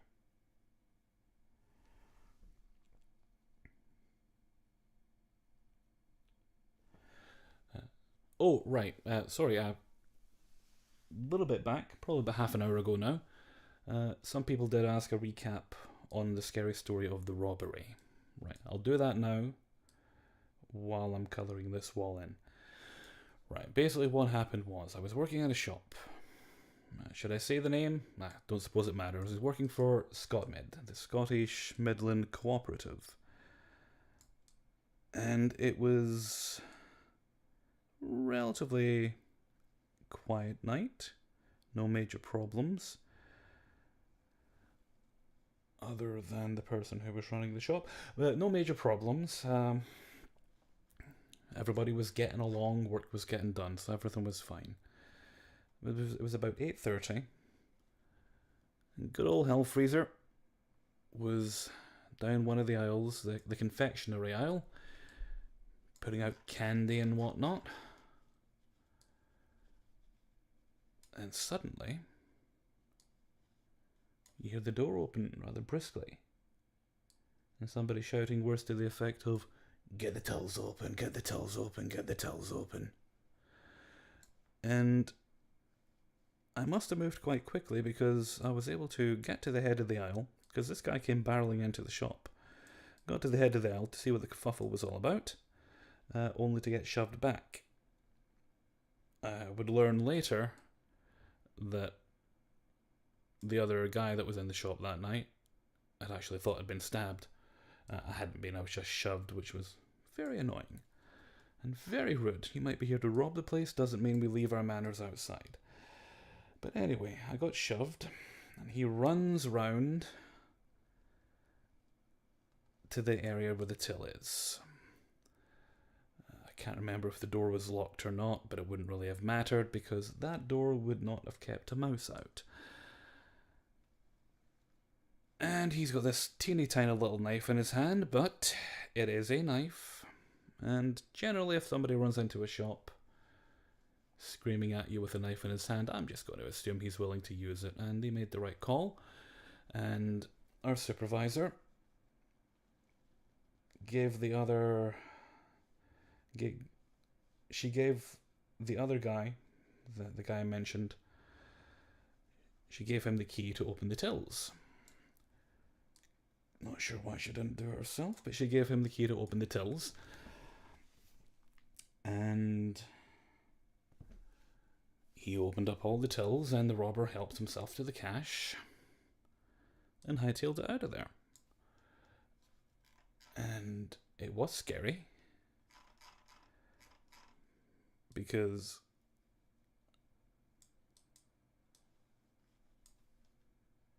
you find yourself thinking, I want to do something. I want to stop this, but I also don't want to get stabbed. And I especially don't want anyone else to get stabbed. So, yes, and the other thing was, because I hadn't moved from the end of the aisle, I was just watching this fucker. Apparently, he's just robbed us, knife in hand. Apparently he was too scared to move with me standing there. So you get back. So I was told to go down the aisle. So I went down the aisle and he hightailed out of there. And that was pretty much the end of the robbery. Just took a couple of minutes. And that was that. Nobody was hurt. Someone was arrested for it. They did not get convicted of it. And I do remember, funny story time, in addition to the scary story of being robbed. It was quite a while later. Was it about a year and a half, maybe? Just a year? It was quite a while later. The case is up in court. And I have to go give evidence. So I get in there on the stand. I'm not in there long. I think they're basically just confirming what they'd already heard from the other two. And the judge has to tell me that I can go twice because it didn't quite click the first time. So I'm getting off the stand and I trip and almost fall flat in my face in the courtroom. So I kind of righted myself and I thought, should I turn around? I thought, you know what, mate, no reason to turn around and see the expressions on their face. You're told you can go, just go. And that was my experience. But the person who did it may have done it, allegedly, did not actually get convicted of it. And the suspect, whoever did the robbery, had apparently done a number of other robberies. So I don't know if he was actually got on any of them.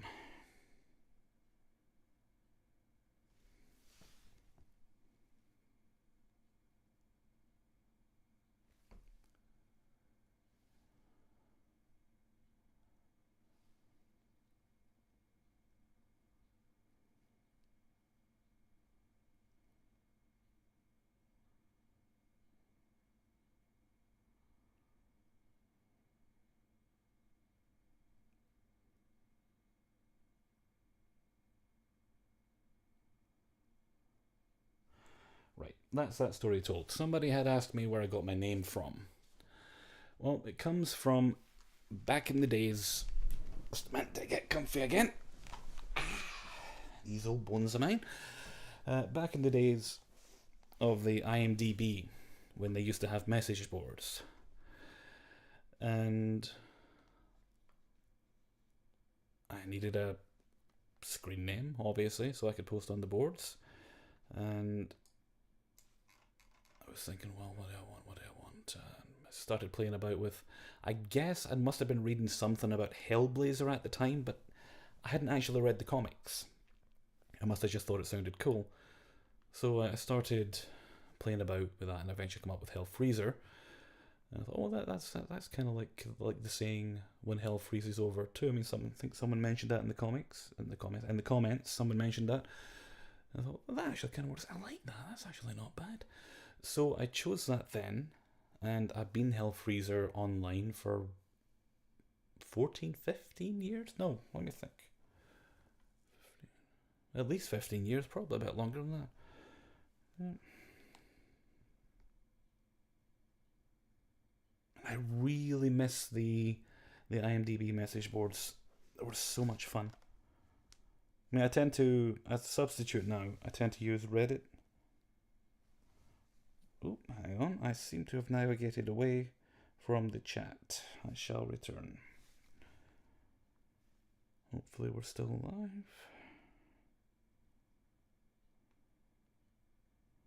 Come on, load back up. Don't make me grumpy. There we go. But yeah, as I was saying, I loved the IMDb message boards. I use Reddit for a lot of the main things that I'm interested in, but it's not the same as having like an actual message board for every single actor, movie, and TV show. I keep hoping they'll bring it back, but alas, no.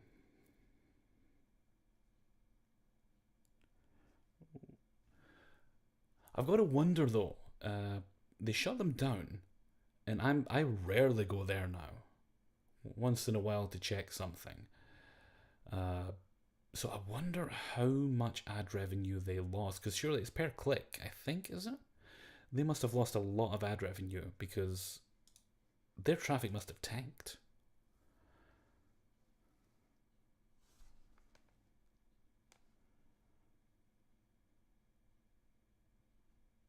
Yeah, so anyway, that's why I chose Hellfreezer. I thought it sounded cool. And I did actually read the Hellblazer comics a few years later, and I love them. They're amazing. Someone asked, were there blockbusters in Scotland? There were blockbusters in Scotland for a time. I can't remember if I don't think we had one in my town. We did have Global. There was Global Video, and we had two of those at one point, and we even had two Videolands. And I think both the Globals are gone, and the main Videoland is gone. I take it the other one must have gone as well.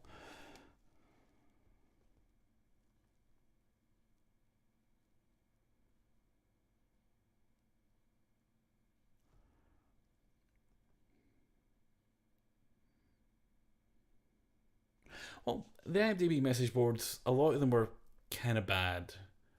Especially, I just couldn't use the Game of Thrones board on there because it was so bad. Same with The Walking Dead. It was quite a bad environment. But most of the ones I posted on were fine. I remember when Buffy the Vampire Slayer was still on air, the boards on those boards for Buffy and Angel were great. Everybody got along really well.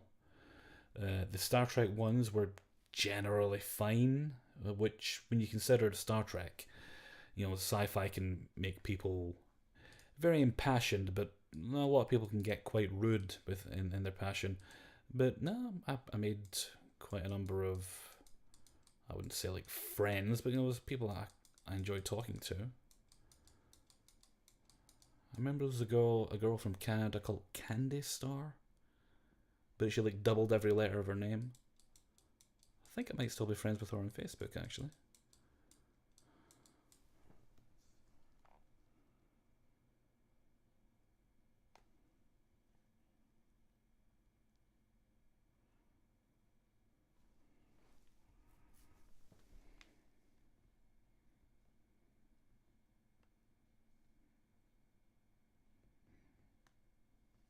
Somebody asked whereabouts I live. It's central Scotland I live in.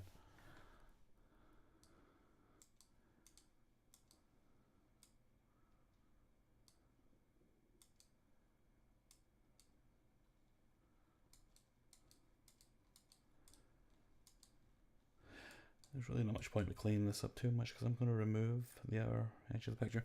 Right, let's fade that to mostly. Maybe that. I think that might work okay. Hellfreezer is 37. Well, 36. I'll be 37 in a few weeks.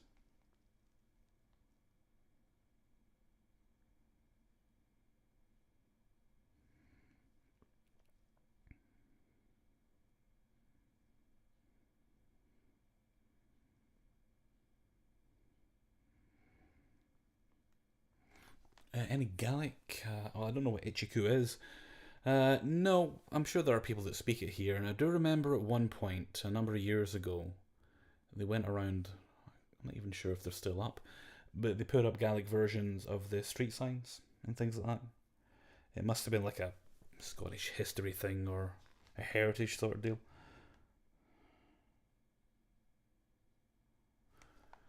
Right, might make that a little bit more fair. Let's take it down to 20%. Yeah, I think that's better. Right. Now, there are a few things I do want to do. Like I mentioned, there was a burn here that healed, but it got quite ruddy, especially if the weather was hotter.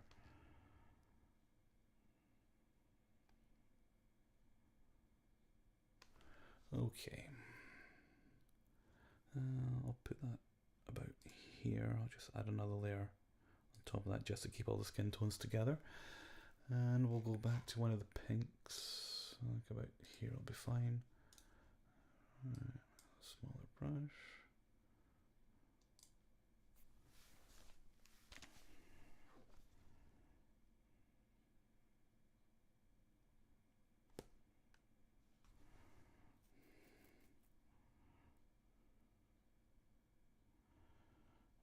What made you decide to do narrating versus everything else you could have done on YouTube? I'd started listening to other narrators. That would be one of my favourite things to do. I just plop myself on the sofa, put my headphones on and just forget about the world for a while. And the more I listened, it was almost like a virus. It gets into you. It was like, I want to do that. Could I do that? And this little voice was like, nah, you couldn't do that. Then I watched a video. I forget who it was. I'm sure I've mentioned this person in Q&As as to who it was, but somebody made a video talking about how to make videos using crappy equipment. And I thought to myself, I've got crappy equipment. So I started recording on my phone, and the rest is history. I mean, I didn't want to start a gaming channel because I knew I wouldn't really enjoy that, because I'm okay at games, but I'm not that great. And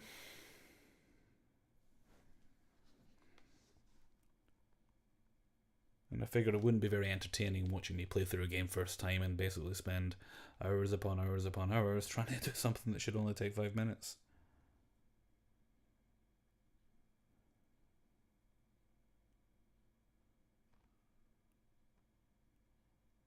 But anyway, I tried the narration. Very, very nervous uploading the first one, and I'd enjoyed it. Although it was more cumbersome doing it back then because I didn't have all the tools I've got to do it now. I also didn't have my own little systems and everything in place. But it was enjoyable for me. So I thought, okay, I'll put this up there and I'll see what people think. And genuinely surprised and appreciative that it got views. So I continued on with it.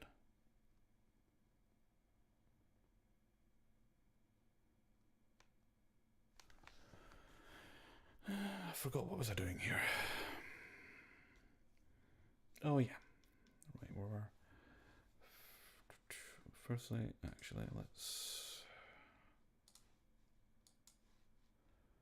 A little bit here should be flesh colored.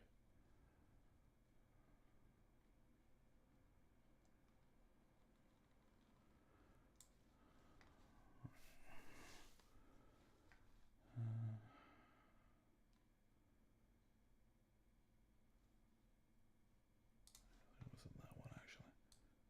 Yeah, it was that one.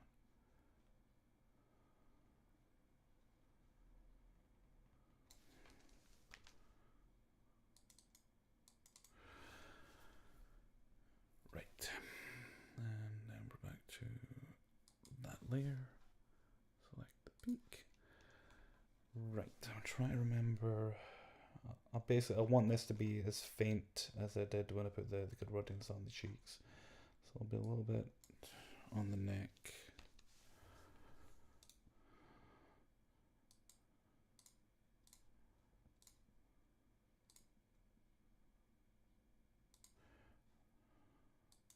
Right, we'll see how that goes.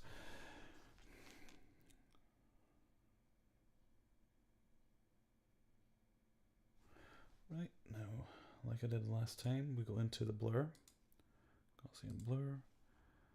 And that's actually very close. In fact, that's probably quite accurate. Now I'm going to lower the ruddiness on the cheeks a little low.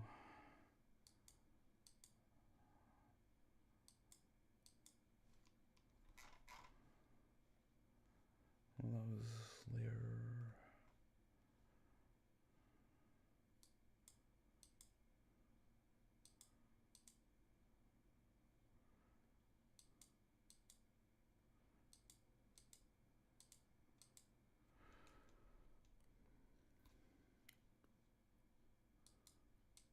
Layer 7, that's what it was.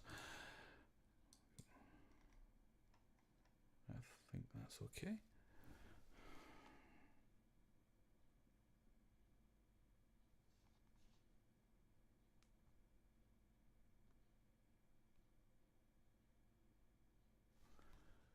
Right. I'm going to try making some adjustments. Right. Now, last time I did this, I did have trouble with the little in here. So let's... What layer was the baby?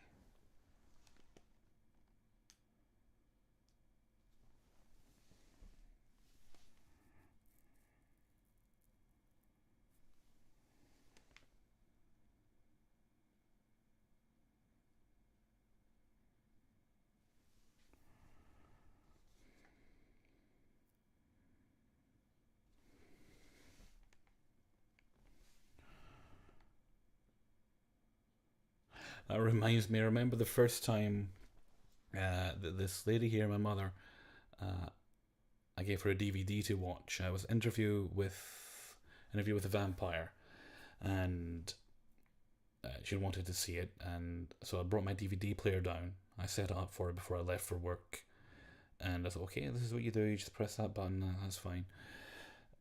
And then I left for work, and when I came home, she said very helpfully, "I rewound it for you." I had to stop myself laughing so to explain to her, thank you, but that's not really necessary for a DVD.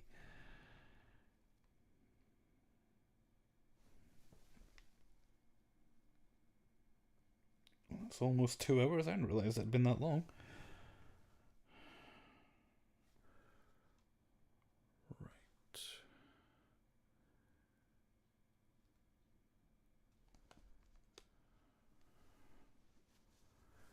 It was layer 3 for the baby. It was, yes. Right. I'm going to adjust. Make the baby a little more pink, I think.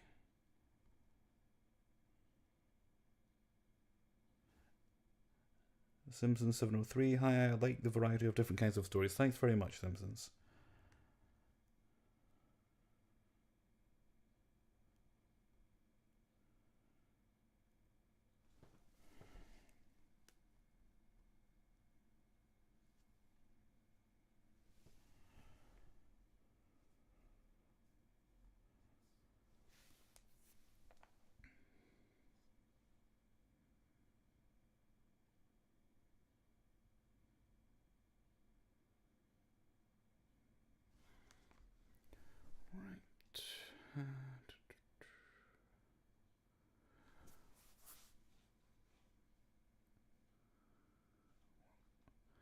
Let's try with an adjustment layer first.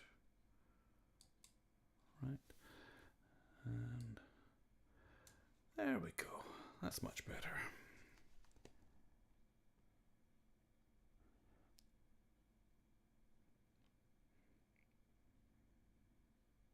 I'd just like to say, on behalf of my family, thank you everyone for all the nice compliments you're making about my mom.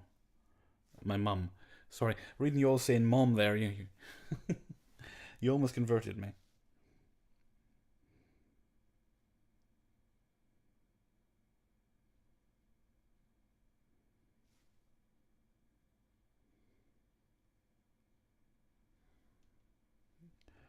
Control B. What does Control B do?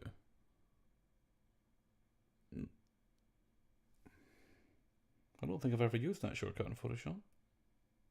But there's a lot of things I don't know. Hey Todd Jones, how you doing, buddy?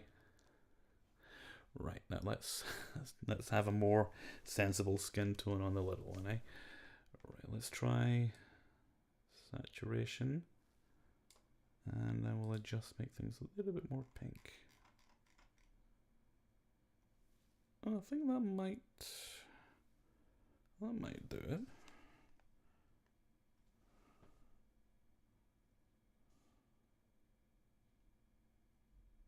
talk. You see, I've never actually used that function. How's your health? I've had a massive, well, not massive, I've had a headache for over a week. But I'm assuming that's probably just acid reflux things or stuff. I'm getting everything done though, so I wouldn't worry about it. Mr. Richards? REM, welcome Mr. Richards.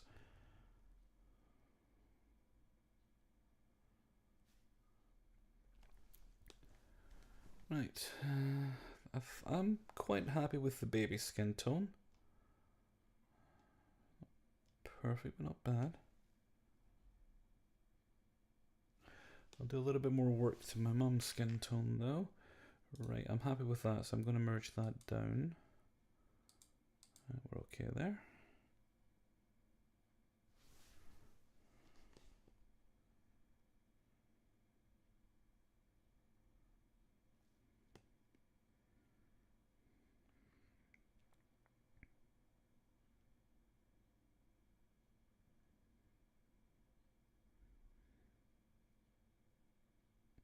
Just for everyone asking, no, I'm not the baby in the picture. That's my older sister.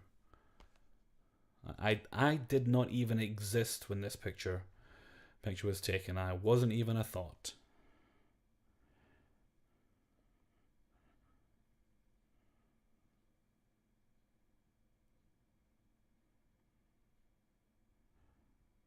This is One Happy World.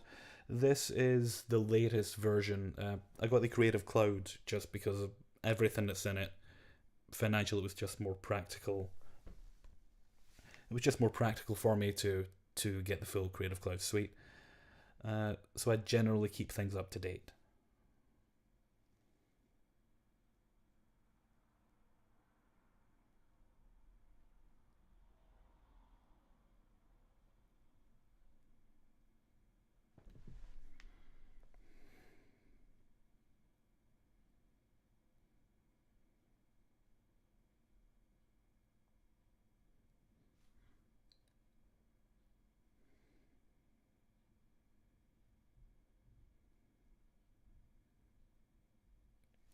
Gimp, that was the other one I was trying to remember earlier. I think that was the other one.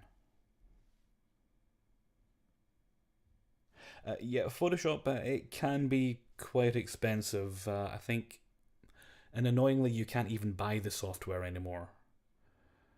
You have to, if you want to get the newest version, you've basically got to take out a yearly or a monthly. It works out better to do the yearly subscription.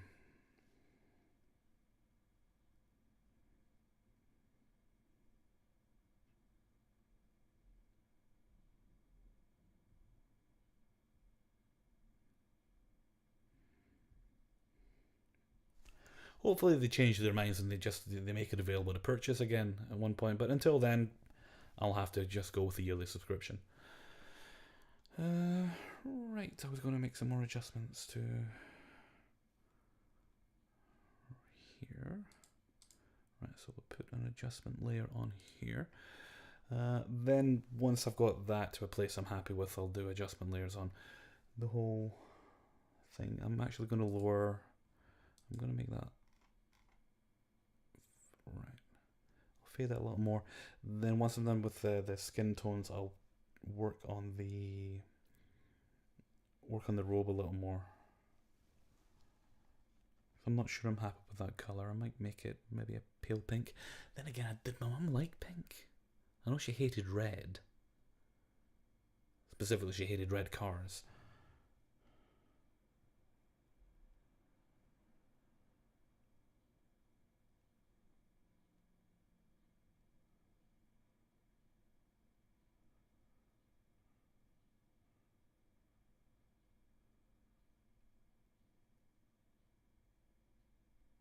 Control B.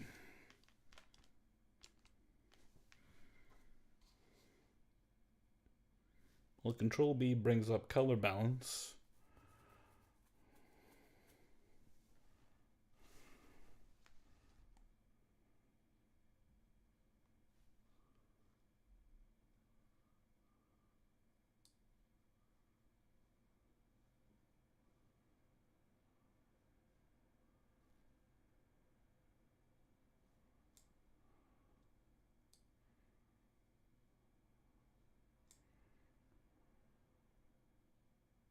Oh yeah, I see what you mean.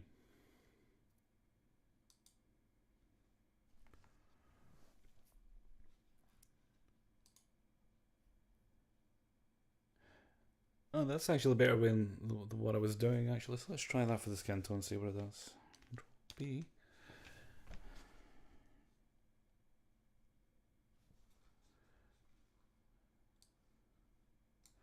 Right.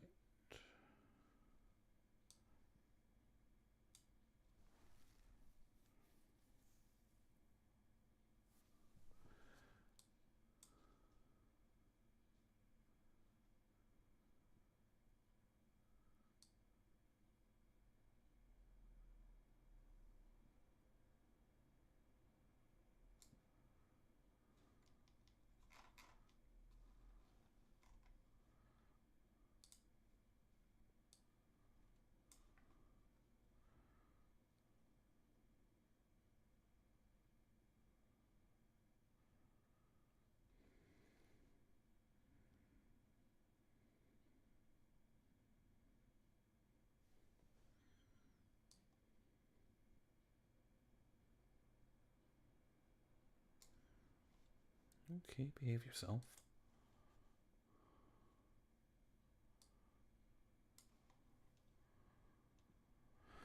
Right.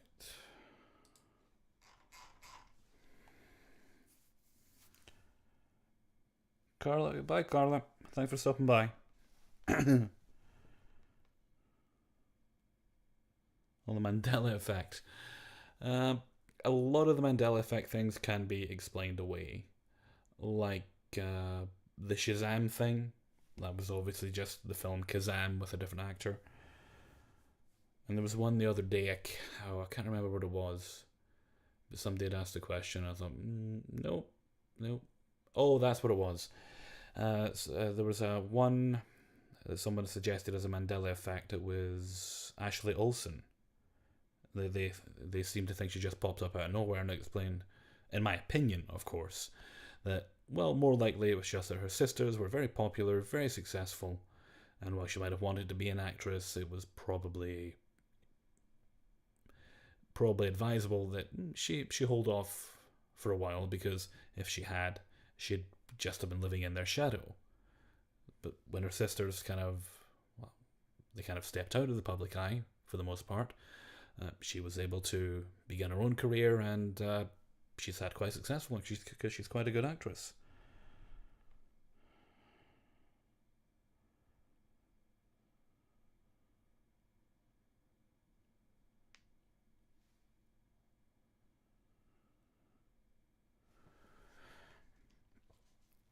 Right. I'm gonna flatten that now. I'm about happy where everything is currently. I might actually make that. I'll do the old Control B. Try that again. Make a little bit more purple. I quite like what that is. Again, this is all just opinion and guesswork.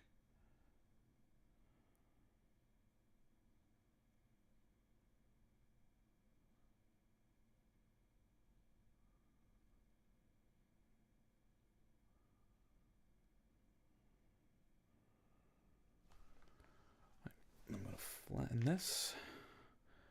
Right, this is usually what I do, so flatten the image, move everything together, and now I make my next adjustments.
Feel that the purple blends too much with their skin. You might be right. Let's go back a few steps.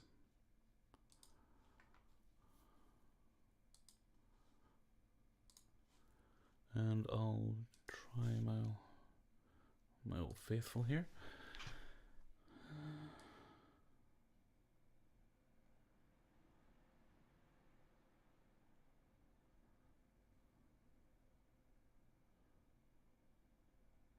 Let's go with that.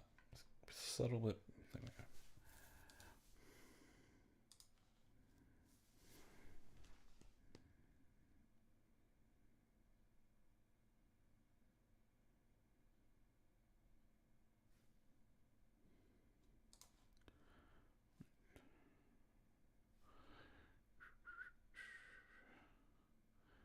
Nope, what is I was looking for? Hue and saturation.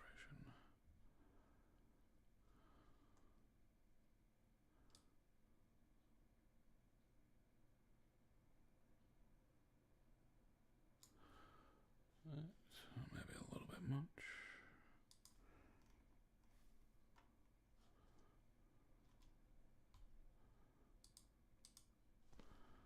Okay.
Yeah, that helps a bit, that.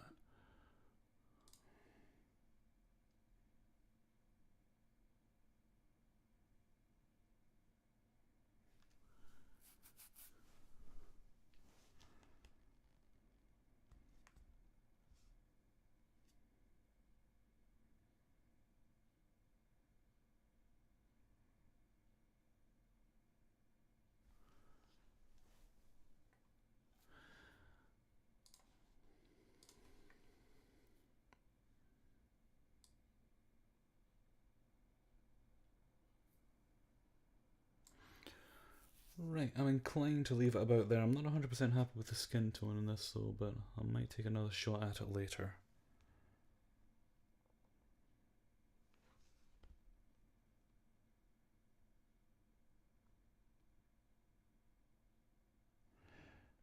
Thanks a lot, Todd. Bye-bye.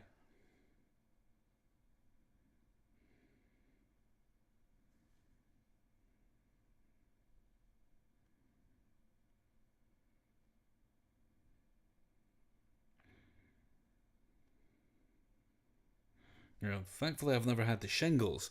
I did have chicken pox when I was 18. It's not an experience I care to repeat.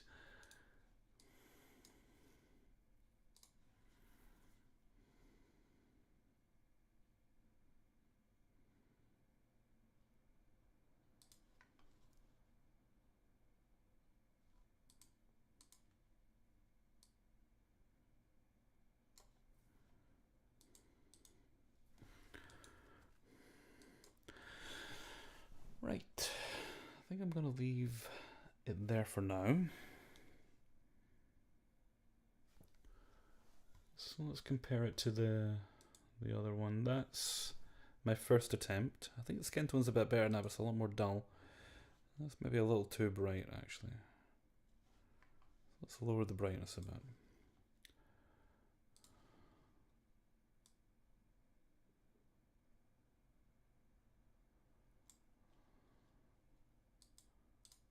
Yeah, I think that helps.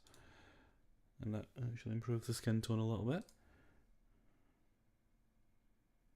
I generally find when I'm doing these colorizations, when I get towards the end, it's kind of, there's a lot of teeny tiny little adjustments. Right, so the only other thing I need to do here is to clean up the background. And that should be able to adjust that with a marquee.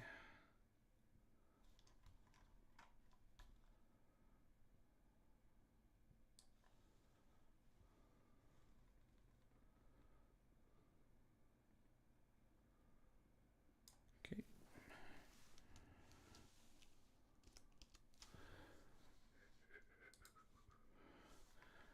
And grab a paintbrush. Make it bigger.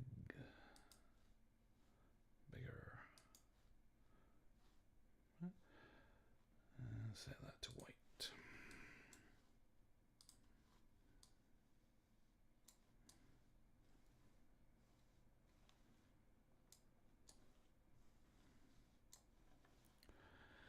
Right, and we're done with that one. And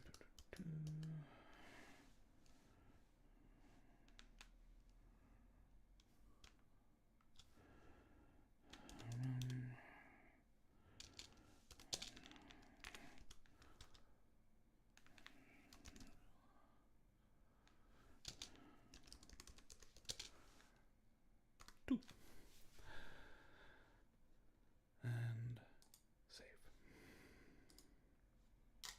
Okay, and that's that one done. How long have we been in here? Almost 2 hours and 20 minutes.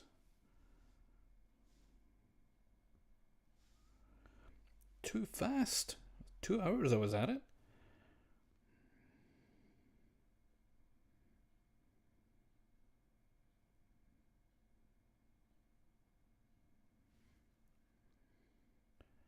Can people delete their messages after posting? I've seen a couple of message retracted.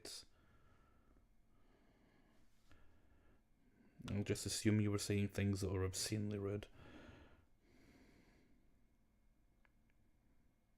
Bye, Emma. Thanks for stopping by.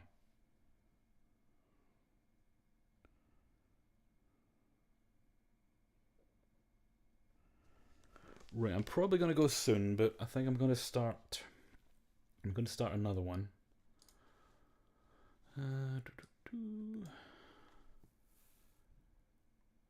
I've still got quite a few to scan, but there was, like, do I have that one in here? The one I was working on with my dad? No.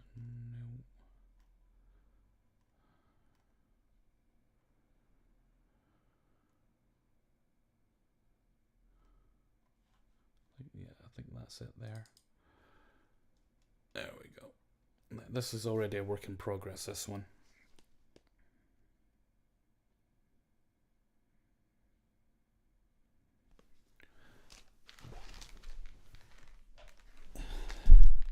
Good thing about this one is there are also colour pictures from around about the same time, so I can get a rough idea of what the colour of the doors and everything are in the background.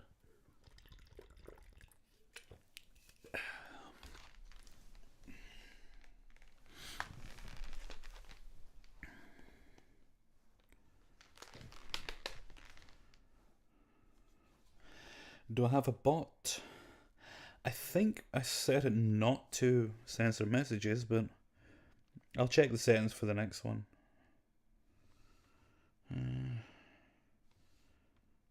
Optional features.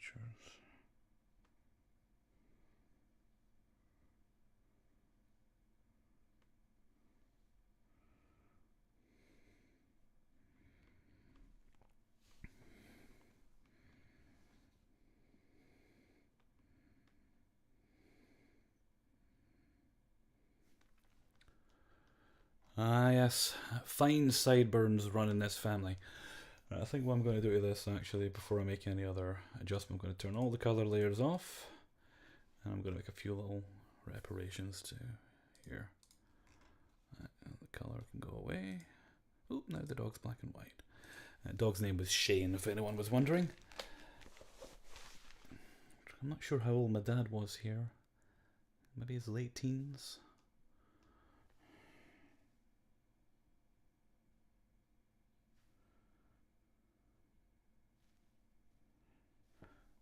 Terrible suit.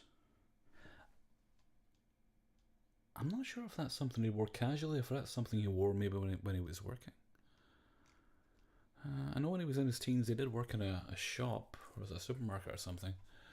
And later on, when he was older, he worked for a company called Martin Black's. They used to make wire ropes. But I think this picture here was before that. Right, let's get the old trusty spot healing brush, eh? Old Faithful.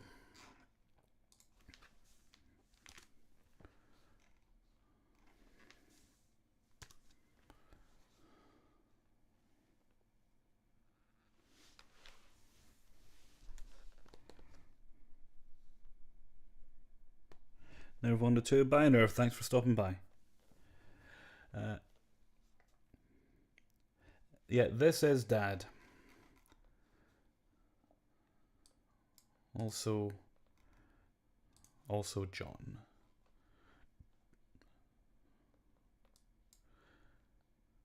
Oh, I'm using the wrong burner. Yeah, I accidentally selected the healing brush instead of the spot healing brush. Let's just use that a little bit.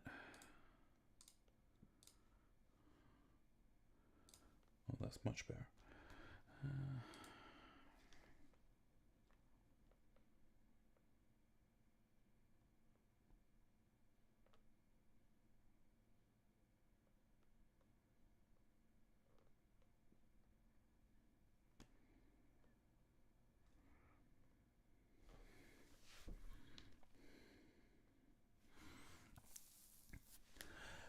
Looks like a young Donald Sutherland. Yeah, no, I can actually see that, yeah. Well, my dad wasn't quite as tall as Donald Sutherland. My dad was about 5'10". Maybe about 5'9". I know I was slightly, very, very slightly taller than my dad.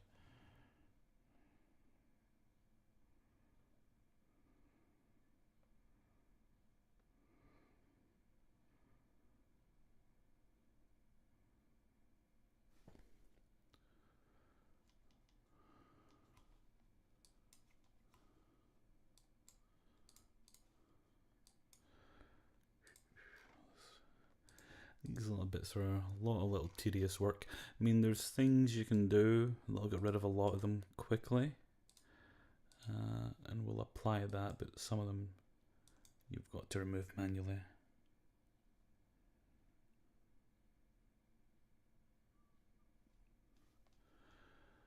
Like I say, I'm not sure if this was something he wore working or something he wore casually.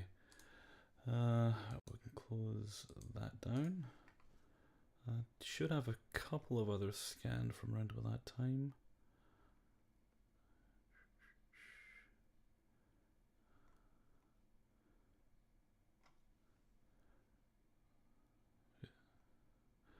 Well, to give you an idea of what he would have worn casually, this was my dad a few years later.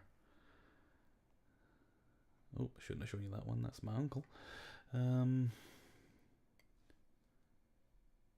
Although,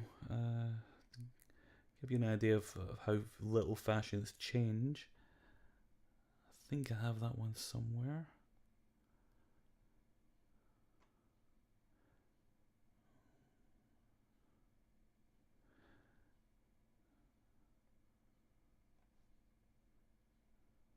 Oh, there we go. This here. I own items of clothing that basically match this entire outfit. The black jeans, the what I think are Converse or something very similar, and the Henley shirt, and the shades, of course. This was, well, people would ask my dad, back in the day you had your mods and your rockers, and my dad would always say he was a mocker.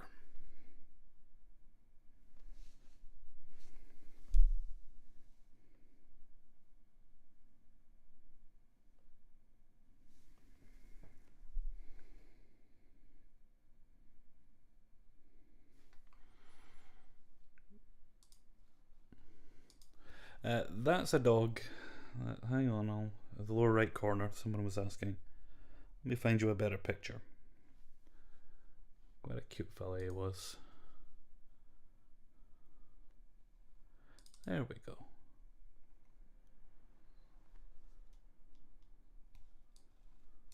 His name was Shane. That's him there.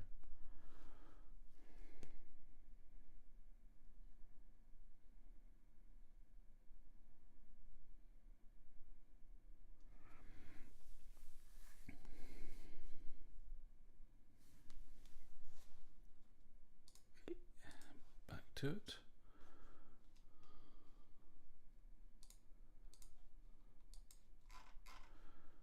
Just get the biggest stuff with this, then I can try adding a filler.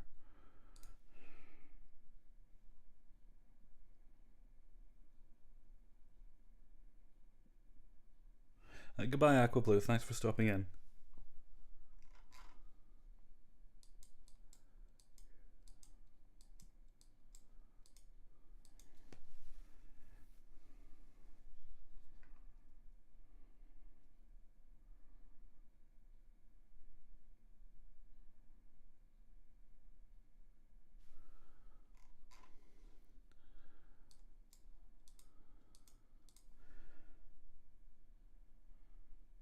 Ali Catalog, I'm very amused by his grumpy old lady voices.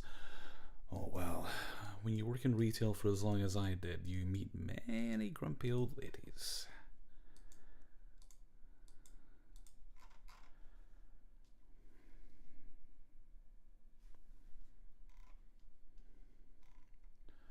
There's all the major spots a bit on the wall there.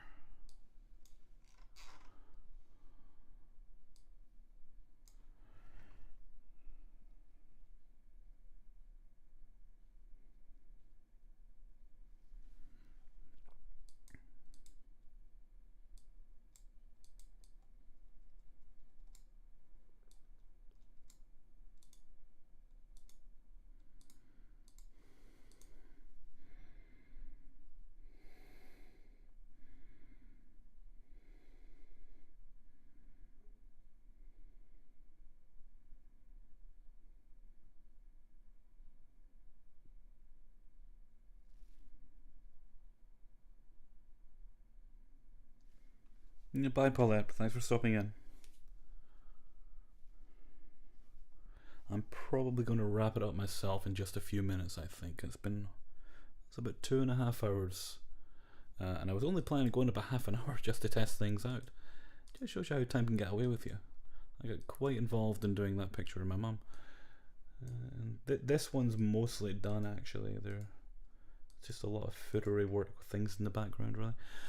Right, what we're going to do now is I'm happy with the changes there, so I'm going to merge down. And I'm now going to apply dust and scratches. There we go.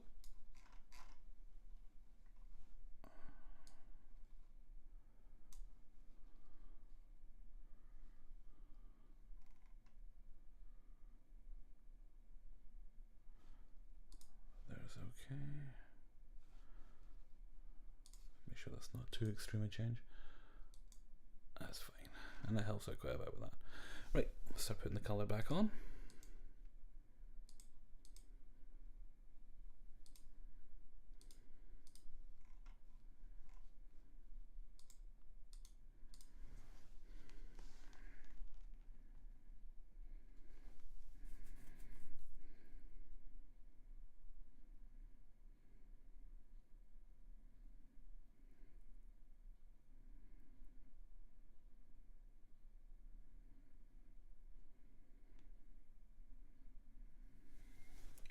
Strange Days, you need moderators. I'll mod for you.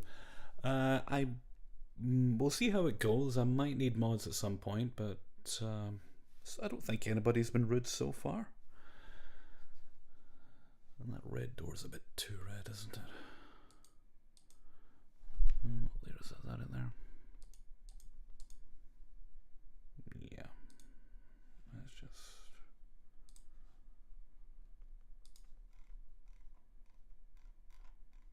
There we go.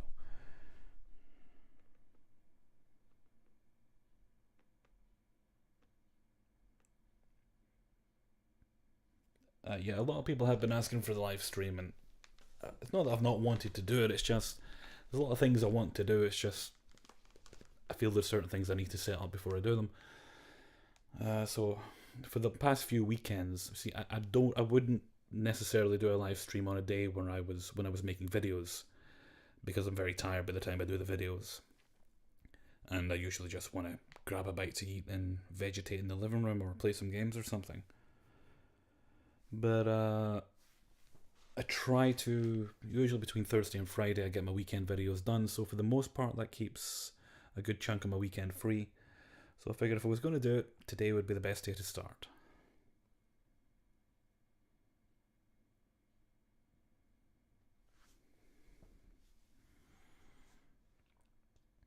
Now I'm not sure if this mark here, I think that might be a mark on the wall, that one.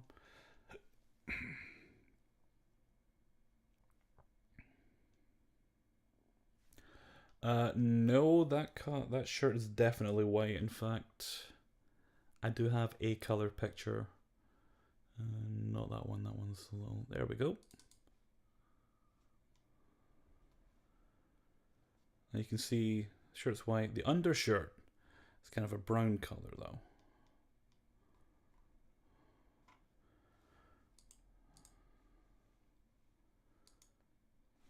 Yes, behave yourself. Although I think, and he does look quite a bit older in that picture, so yeah, I'm going to assume this must have been a work uniform of some kind, and this is maybe like a year or so later, and he's still working at the same place. I think that's maybe what happened there. But you can see the same outfit.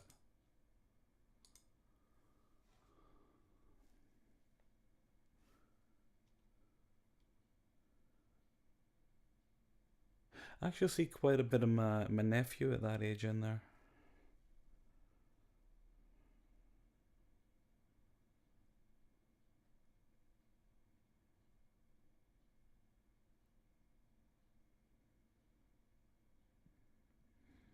Someone mentioned the Beatles. My dad would have been happy about that. He was a big Beatles fan.